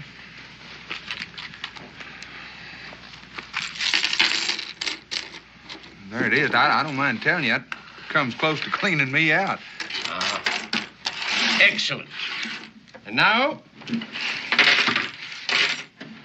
we can get on with our business. Anytime you're ready.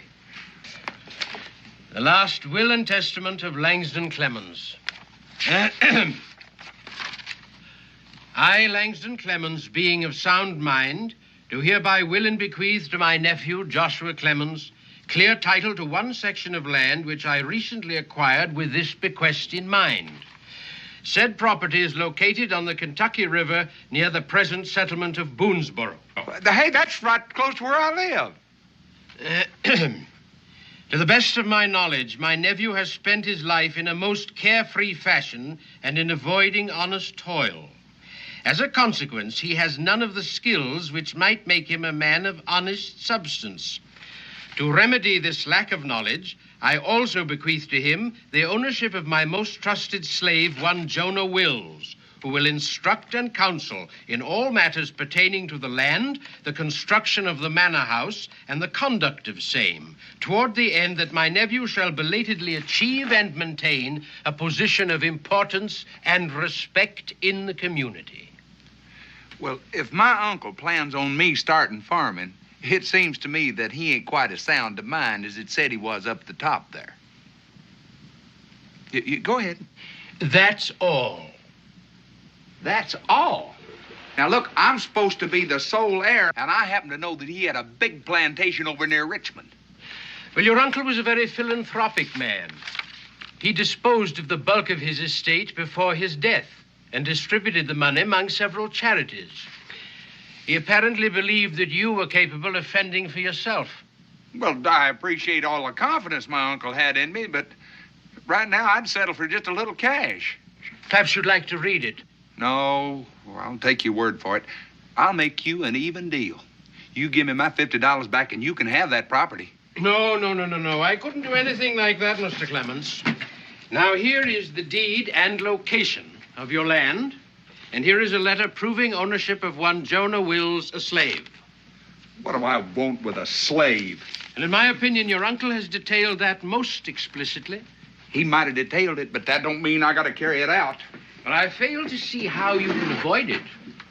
Oh, it's very simple. This Jonah, what's his name? He don't know who I am, and he don't know that I own him. And I sure ain't gonna be the one to tell him. He has already read the will. You mean he reads? I think you'll find him a most intelligent and educated man. I ain't gonna find him nothing. That's all I got, right there. Now, that ought to take care of the postage, the ink, and the stamps. And you write this Mr. Jonah, whatever his name is, and tell him that I set him free. Now, that ought to settle everything. Well, there's no need for me to write. He's here in town awaiting your arrival. Would you mind telling me where? At the Blue Boar Tavern. He's been working there at night for his board and lodging.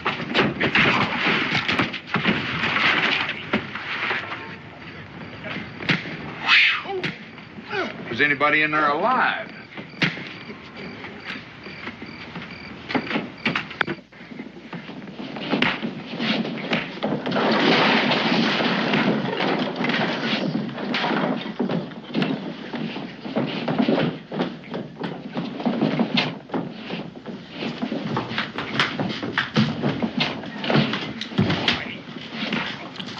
It's a nice, quiet little place you run here.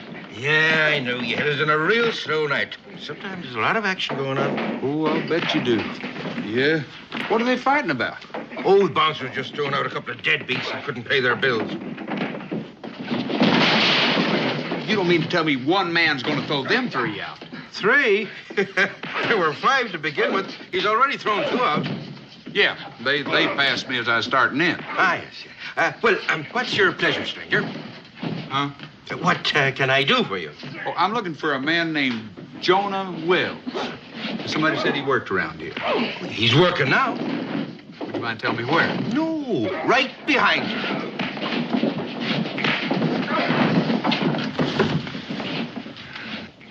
You mean that's him? That's him. The way I understand it is, the man that used to own him liked to match him in bare knuckle fighting. Once brought him all the way to England to fight for prize.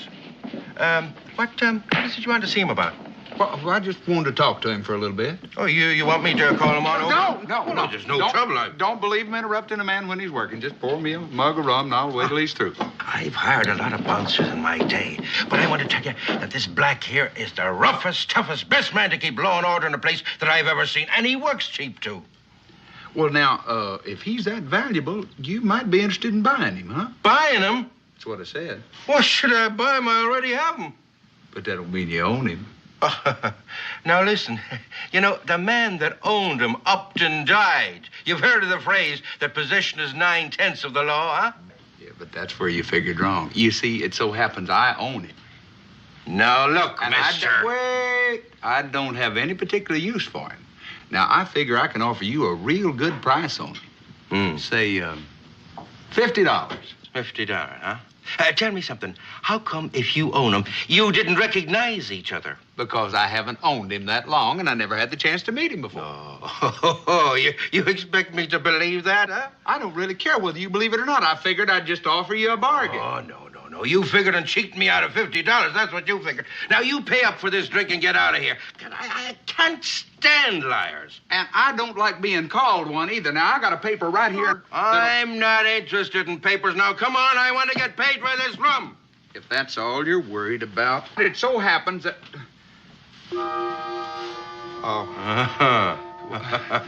I left my money over on the lawyer's desk, and I can go over... Yes. Jonah? Yes, sir.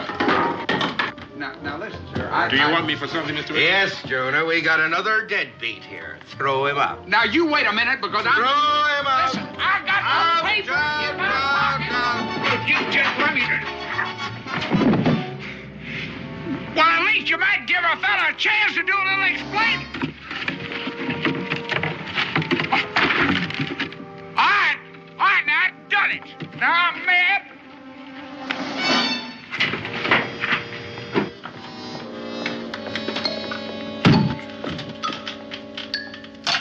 Jonah, he's back. Now, wait a minute. I'm going to speak my piece this time, because if I don't... If you don't, what's going to happen? If I don't, you're going to throw me out again, and I'm going to come back in, and you're going to throw me out again, and that's going to get tiresome after a while. Now, I got a piece of paper that's signed and Let me witnessed. see that paper.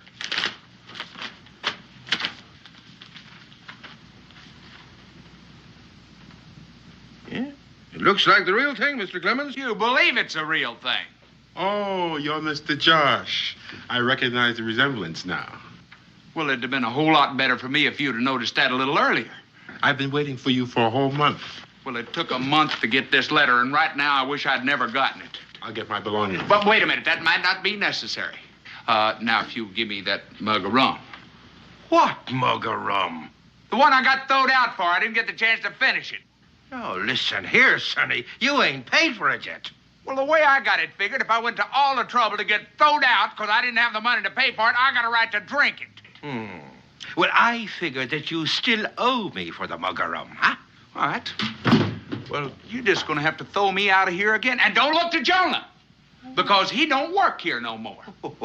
This time, it's going to be my Now, pleasure. wait. Ho. Listen, I told you that Jonah was up for sale. Now, I'm a fair man, and I'm willing to take the price of the drink off of the purchase price. Oh, that's very big of you. $50, did you say? That's what I said. It's a deal. It's a pleasure doing business with you. I hate to spoil your pleasure, Mr. Josh, but did you read that paper saying I belong to you? Of course I read it. Then read it again. Mr. Langston figured you'd try to resell me on the market, so he put a clause in there saying that you can't resell me.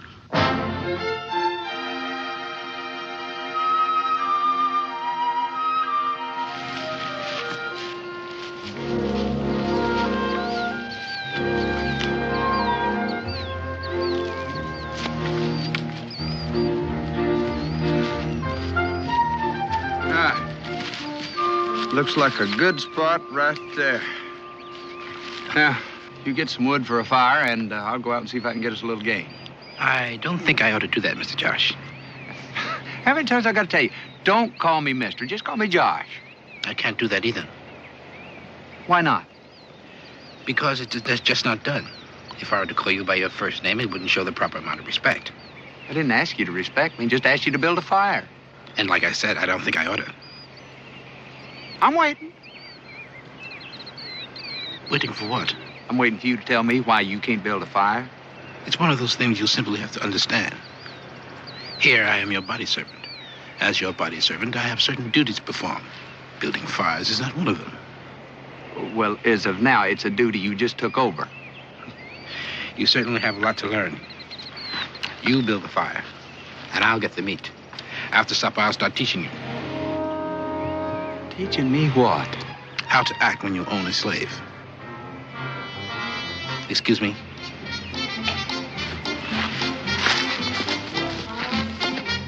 I'm beginning to wonder if I own him or it's the other way around.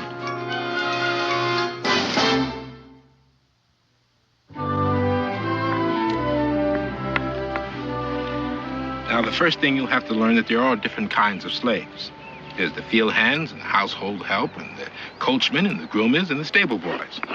Then there's the body servants and the supervisors.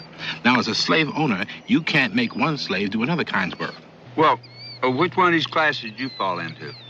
Most of my work was a supervisor. I made sure the slaves did their work. I'll bet you're real good at that, too. But since you don't have anything to supervise, I'm willing to be your body servant until you get a better start. Well, just what does a body servant do? Oh, he takes care of his master's welfare and his personal things, sees to it that his clothes are hung up and that his boots are shined. Oh, you can be worked to death. Seeing as how this is all the clothes I got, and I ain't never had a pair of shiny boots. Well, then I'll save up my strength until you get richer. You might have pretty good weight. I've got a lot of patience. Well, my patience is wearing a little bit thin. So why don't you just go your way and I'll go mine? I'll just cut you loose and go. No, I can't let you do that. That's plain ridiculous. You're used to living in a big fancy house, servants looking out after you. And all I got's that little old cabin down on the creek, and I don't even stay there very much. I'll admit it doesn't sound like the things I'm used to. Oh, there's one other thing you've got to know. A good slave is loyal. Sort of cold amongst a slave. And then there's Mr. Langston. Before he died, I promised him that I'd take care of you. So you see, I just can't leave you. Do you mind if I ask one more question? Who's going to support the two of us? That's your responsibility. I give you my loyalty. You see that I'm fed and housed. Boy, you got a real good deal going for you. You know what? You know, I hate to bring this up, but somebody's got to do these dishes, and I don't suppose that comes under the duty of a body servant, does it? No, that's for the household help. But to show you how loyal I am, I'm going to break all the rules. And we can each do our own.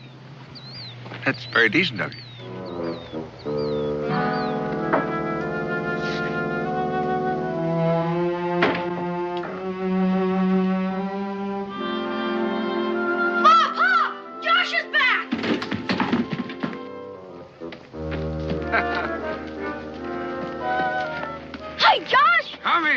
How you doing, big man? Good to see you. Have you been doing any fishing since I've been away? Nope. Been waiting till you got back. Not much fun going fishing all alone. I wouldn't think so. Who's he? Oh, that's Jonah. You mean the one that got swallowed by the whale?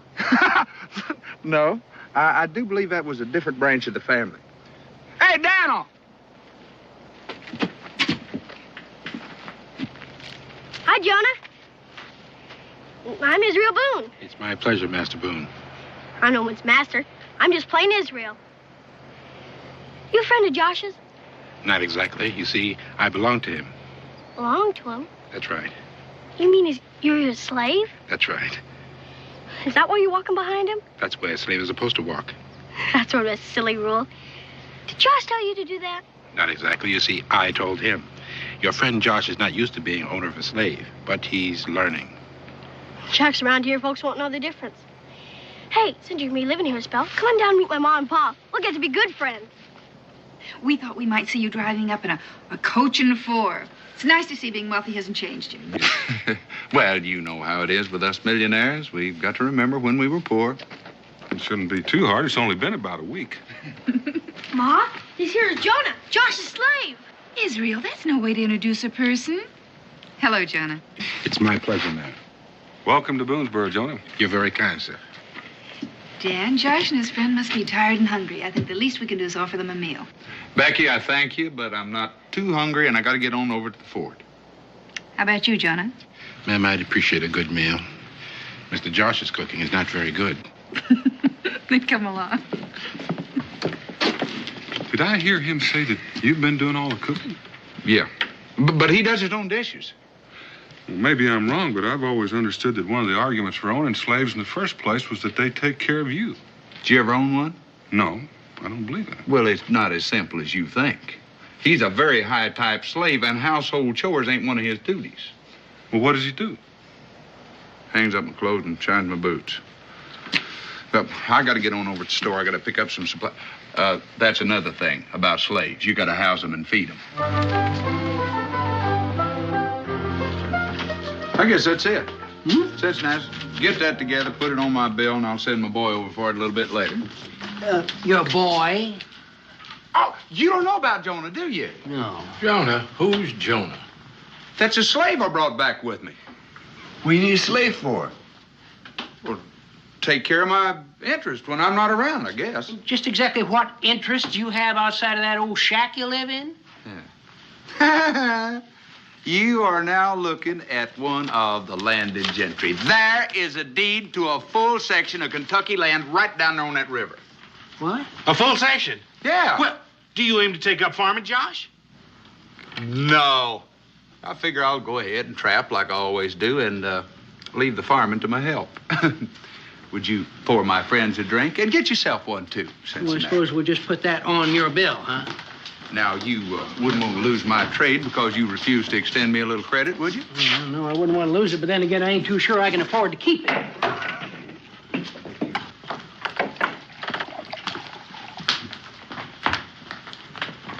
Well, now, what can I do for you? You can set us up a jug of your finest rum. Oh, you want to drink it here or take it with you? We'll sample it now. All right, sir. You, stranger in these parts? Just passing through. Me and my partner spent the winter trapping on the Yazoo down in Tennessee. We heard there was a rendezvous up here this spring. Me and Bear are looking forward to it. 6 months in those hills makes a man crave some action. Bear?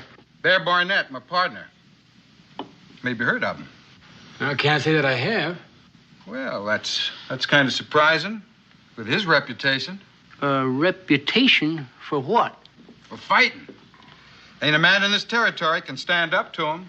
Seems to me like a statement like that might be open to question. Well, now. I always like to meet a sporting man. That's $1,000. Gold. Says Bear can whip any man in Kentucky. Just in case you want to make a little wager. Well, now, the way you've been talking about him and seeing the size of him, it don't seem like it ought to be an even bet. Well, I'll show you I'm a gambling man. Give odds. Say 3 to 1. You say 5 to 1, you got yourself a bet. For how much? All of it. My 200 against that 1,000. Mister, you got a deal. Now, if I could just see the color of your money. Well, I ain't got that kind of money on me, but if you let me know where you are, I'll get it to you by night. Well, we're camping on the river, just outside of town. It's a pleasure doing business with you, Mr. Clements. Clements. Josh Clements. Yeah. Well, see you tonight.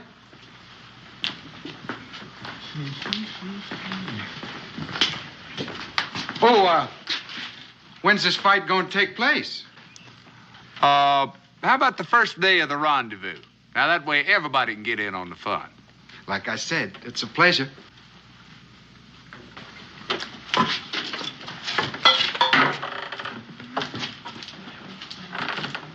Josh, Mr. Clements, let me ask you a question. Now, if you got enough cash to take this man's bet, then how about the money you owe me? I can explain that. I didn't really make that bet for me. Well, who you betting for? The four of you. Look, I'm your good friend. I couldn't stand to see you miss out on all that easy money. You mean you want us to put up our money? At 5-to-1 odds, you can't afford not to. Well, it seems to me he's pretty quick in picking up them odds. It looked to me like he was leading you into that betting. It looked like he was leading, but I was the one doing the leading. Well, who's going to do the fighting? Jonah. Yeah, but can he fight? Can he fight? You take my word for it. That's the roughest man. He cleaned out a bar one night quicker than you could by hollering fire. Now, that don't prove nothing. Besides that, my uncle used to match him, took him all the way to England to fight for prize. Look, it's only $50 apiece. Well, I reckon I can afford that. I still got some trapping money left. Let me ask you, just how do you cut in on this, Josh? I was coming to that. $50 apiece. 40 for you, 10 for me. Oh, now, wait a minute. Come on. Now, that's my deal. Now, you can take it or leave it. Look, I'm entitled to something. After all, I own the fighter.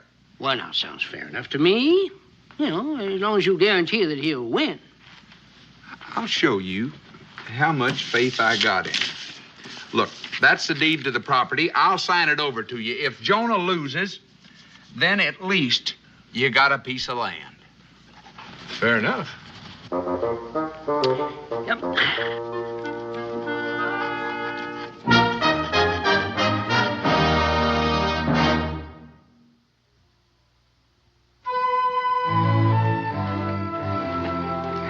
I don't know, Homer. $200 seems like pretty small pickings. It's nowhere near as much as we figured we could take these farmers for. Well, there'll be plenty more. When the trappers start coming in and taking on the liquor, there'll be plenty of challenges and at better odds. Just don't make it look too easy. Take a few falls. They'll all think they can whip you. Here's to all honest men. May they stay corruptible, gullible, and greedy. Hello there. Well, come on in. Well, Mr. Clements, I just about give up on you. I'm sorry I'm a little bit late. Say hello to my friend Daniel Boone. Daniel Boone? Say, I heard a lot about you. I'm mighty proud to know you. This is my friend, Bear Barnett.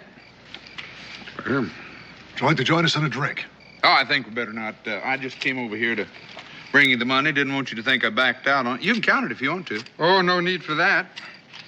I never give a thought to you not showing up. Well, I guess this seals the deal. Well, almost. It's not that I don't trust you, but I figured we both might sleep better if we had somebody to hold the bet. So I figured Daniel here. Why, sure. I'll just go get my money. You the one I'm fighting? No, not me. I only fight when I'm mad, and right now I'm feeling mighty friendly. Well, I'm just as glad, considering the size of you. You are, Mr. Boone. I'm mighty glad to have you keep that safe for me. Well, I guess that just about does it. We'll be seeing you. Sorry can't stay and have a drink with us. But then me and Bear will buy you one before we leave town. It's been a pleasure.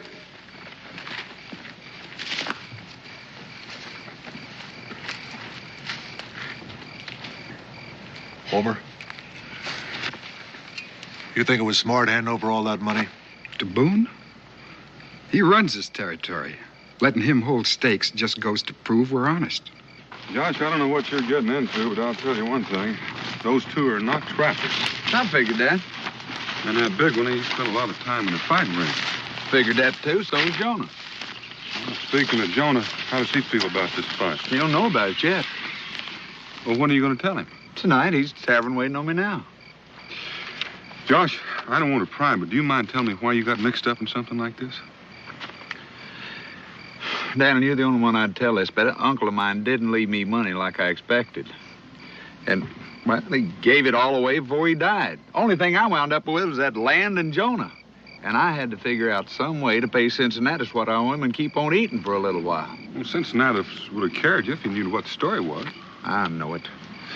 I just don't want to be indebted. And besides, I figure I'll be all clear within a week. Well, for your sake, Josh, I hope you're right. But if you're wrong, you could wind up in an awful lot of trouble. Wrong? What could go wrong? The way I got it figured, I'm going to be kind of ashamed to take the money. I'm sorry you didn't ask me, Mr. Josh, because then I could have told you I won't fight him. I didn't have time. I had to get that bet cut. What did you say? I won't fight him. Now, I'm just going to pretend that I didn't hear you right. Well, you can pretend all you want to, because the next time you ask me, the answer's going to be the same. I don't suppose you'd mind telling me why. Because it doesn't come under the headings of the duties of what I'm supposed to do. Now, wait a minute. Now, you told me as a body slave, you're supposed to look out for my welfare. That's what I said. Well, you don't know how much welfare I got riding on this match. There's no point in arguing, Mr. Josh. The answer is the same. I won't fight him. Johnny, you can't do this to me. You didn't see fit to consult me. I don't see where I'm to blame. If you're in trouble, it's not my fault, it's yours. Now, if you're through asking me questions, I'll pick up the supplies and go back to the cabin.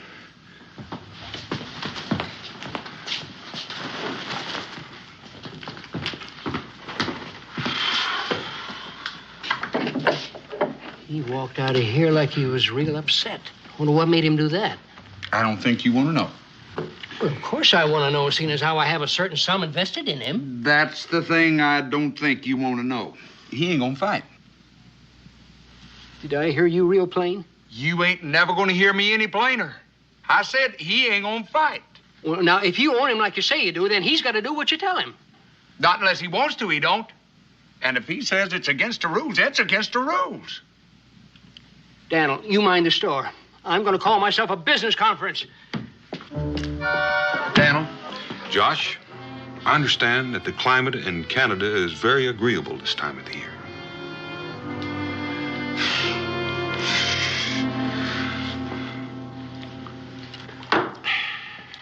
We talked it over on the way. And the question we kept asking was, if Joan ain't gonna fight, who is? You know, if our man don't show up, we lose all that money. Well, that's a good question. I hope you found an answer. Well, now, we did. Knowing how bad you felt, we decided that seeing as how Jonah wasn't going to represent us, it was only fair to give you the first chance to take his place. Me? Yeah, we knew you'd be pleased. Now, wait a minute. Daniel? Well, I'm just here to make sure that they don't hang you out right. Listen, now, let's talk about this calm and sensible. Now, I mean, it's not like you're losing your money, you know. I mean, you still got the title to my land. Oh, the way we figure, we got that either way. And we don't want to disappoint all those townspeople that are looking forward to this here contest. And since we only got a few days left, we better get you into training right away. What kind of training? Now, as I recall, these here professionals soak their hands in brine, you know, to toughen up their skin, and their faces, too, so as they won't get cut so bad. Oh, and then you got to get up every morning and run, you know, to strengthen their legs, you know. And just so as you won't forget the rules, I'm going to let you stay in my storehouse for a few days, rent-free. Now you've gone too far. Grab him, boys, before he gets back. Daniel, don't just sit there. Do something. Oh, I'm going to do something, all right. If you don't win, I'm going to hand all this money I'm holding over to the men you introduced me to last night. Let's go.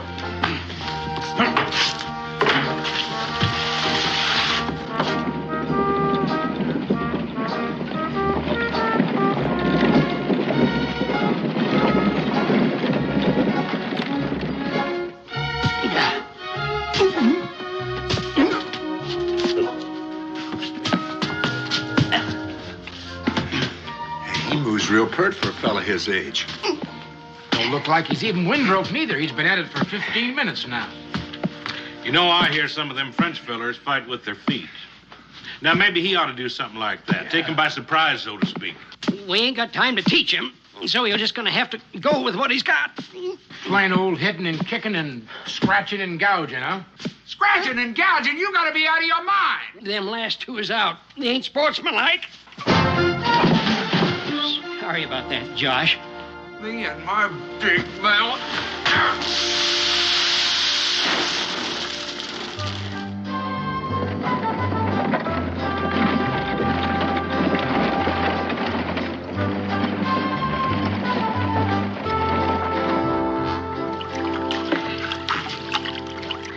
I put pork down for the winter in brine that had less salt than that in it.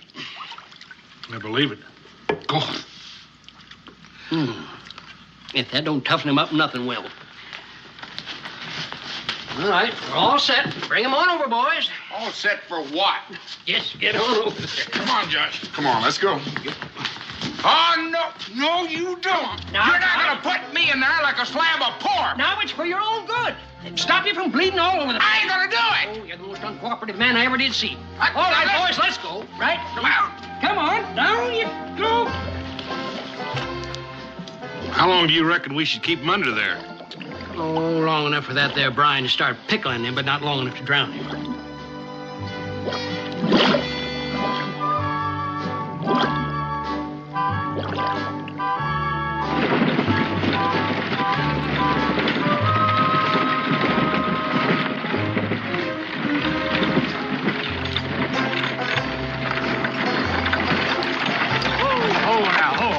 There he goes. He's heading for the water again. Get him out of there before it founders. Come on, Josh. Get out of there.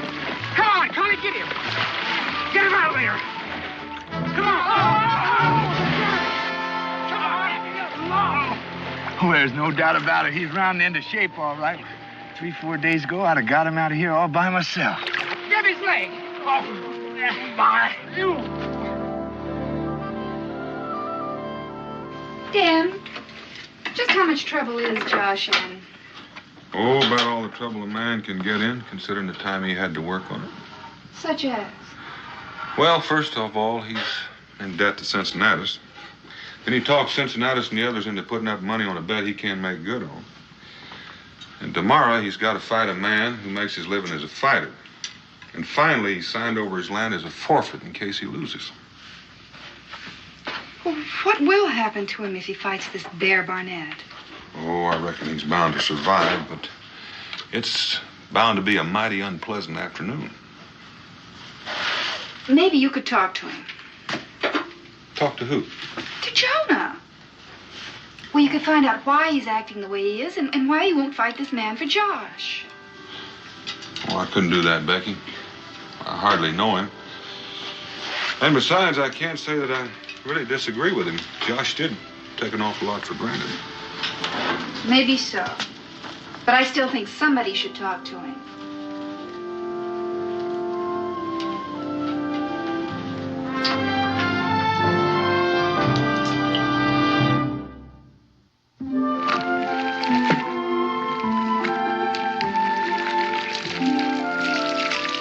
Hi, Jonah. Hello, Israel. I came to ask if you'd like to go fishing with me. No, I haven't been fishing in a long time. I expect I almost forgotten how to by now. I could teach you. You see, my mom doesn't like me to go too near the river by myself. Josh used to take me, but he's been too busy lately. Has he? I hadn't heard. Hadn't heard? No, the Josh doesn't come home lately. And I don't get much company here. I guess folks don't think about associating with a slave. Maybe because it's what you did to Josh. What I did to him. Sure. You wouldn't fight when he was dependent on you. Why won't you fight, Jonah? Are you as scared of Bear Barnett? No, I am not as scared of Bear Barnett. Then why? Well, you see, it's hard to explain.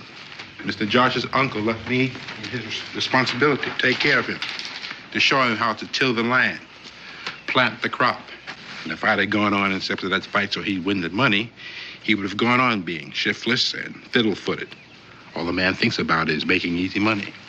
If that's true, why is he gonna fight Bear Barnett himself? What? The boss says he might live through it. Man can be too pleasant. Well, why does he want to do that? Because he spent all his money getting that will settled. So he didn't have anything left to pay Cincinnatus what he owed him. Well, he didn't tell me that. That ain't all of it. When he was making that match with Bear, there's some other people betting on you, too. Because Josh told him to. So he signed over his land. So no one would lose anything on account of him. Well, he can't do that. His claim to the land is like his claim on me. He can't transfer a title to it. Well then, Bear Barnett don't kill him. Cincinnatus and the others will. See you later, Jonah. Oh, yeah.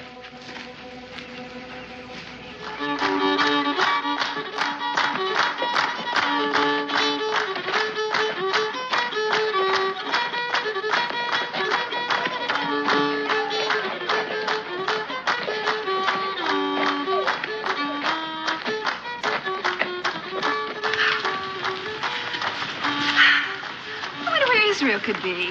Oh, I reckon he's around here someplace. Becky, why don't you wait right here? I'm going to go over and talk with Josh.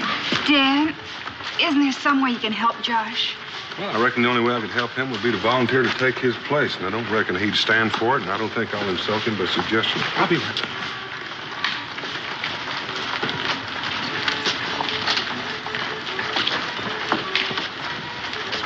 Well, Josh, how do you feel? Like a Christian just before somebody fed him to a lion. Well, you can always play it smart. Let him hit you once, then just stay down. You know I can't do that. I've had a lot of time to think since I've been locked up in there. Anything I get, I brought on myself. Only way I'd whip that bear is if he had a heart attack. But there ain't nobody gonna say I didn't try. Well, I didn't figure you'd be sensible about it, and I don't reckon I would be either if I were in your place. Well, good luck. Daniel, what time's this thing start? I'm getting tired of getting ready for this massacre. Well, it doesn't look like you're going to have long to wait. Sure wish I could do something for you. There is. You can tell that fiddle player to stop playing for a dance and see if he knows anything for a funeral.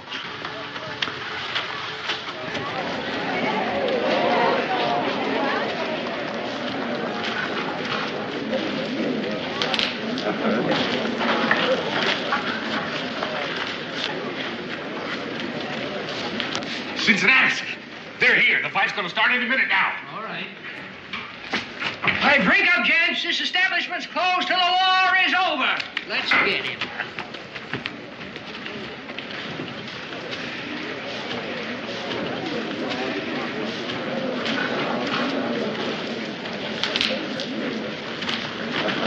Oh.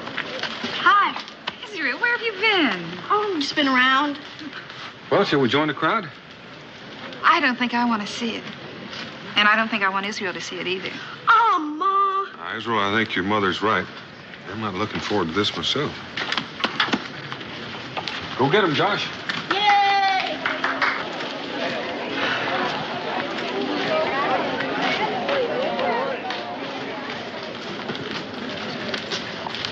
Josh, now get down. You can do it. Don't let him scare you. Go get him, Josh. Come on, Josh. Now, come on. No, Just don't let him can't. lay his hands on you. If you can't outfight him, you can always outrun him. Come on, now get in. Get under those ropes. Go to. Sit down. Take the stool. Sit down.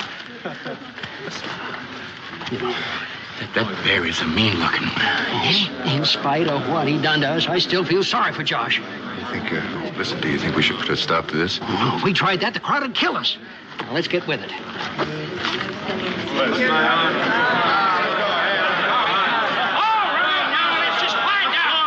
Ladies and gents, let me get your attention now. This here's going to be a fight to the finish. Catch as catch can. However, now, there's going to be no gouging, no biting. Now, you understand? Jonah. Get out of here. You're trying to commit suicide. Jonah! Do like I said and get out of here. We can't fight a man like that. What's he doing here? Well, that's the man I had planned to do the fighting. I just holding his seat for him.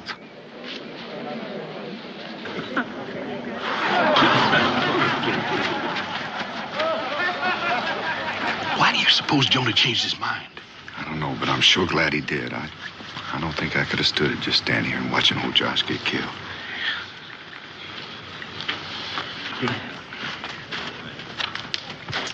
All right, ladies and gents, now we'll get on here. Now, like I said, this is going to be a fight to the finish. So, now remember, no gouging, no biting. So if you two gents are ready, why, just come right ahead. Let's have at it. But wait till I get out of here. Get him, Jonah! There we go. Get on. Yeah, you know what you go get him.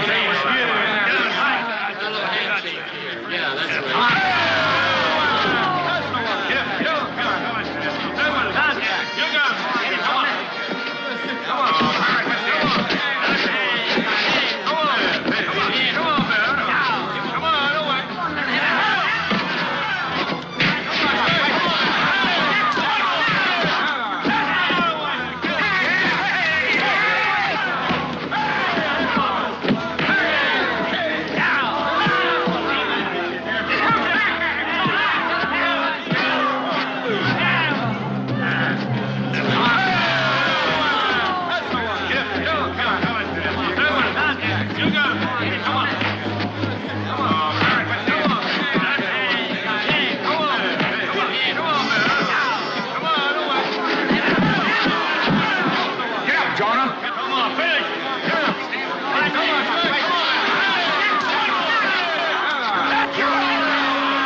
Jonah, what a fight. You were wonderful.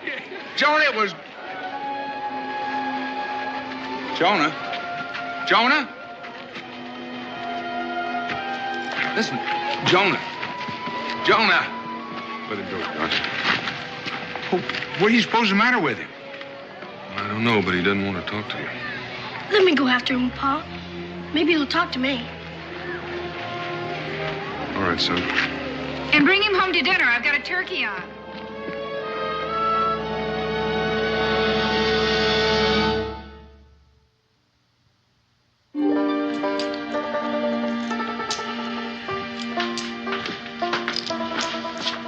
Why are you looking so downhearted? Just thinking what a fool I've been.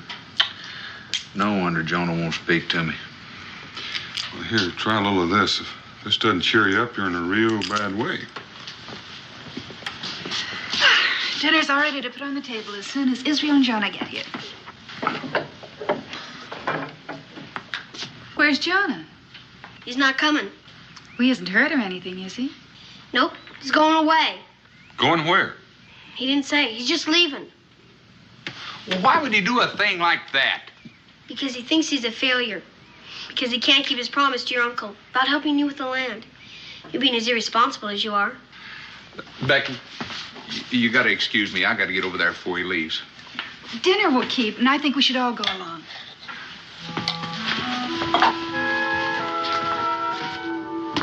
You, going to leave before I even had a chance to say thank you, huh?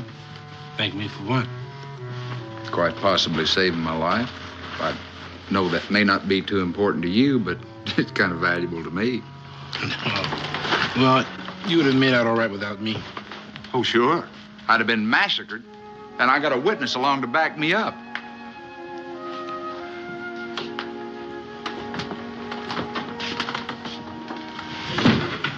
Why are you leaving, Jonah?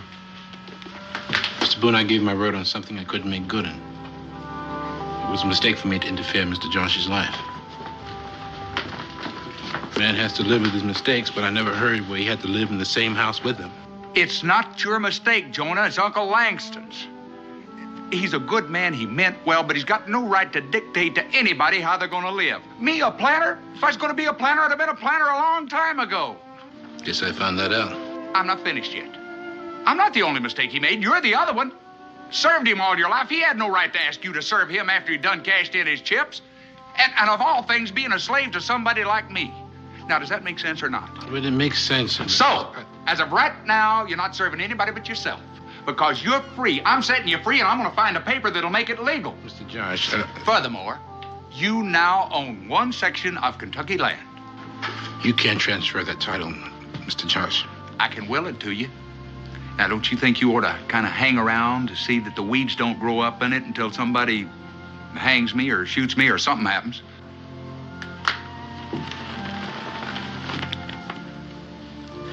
Mr. Josh. Last thing. Don't call me Mister anymore. That's all I got to say, Jones.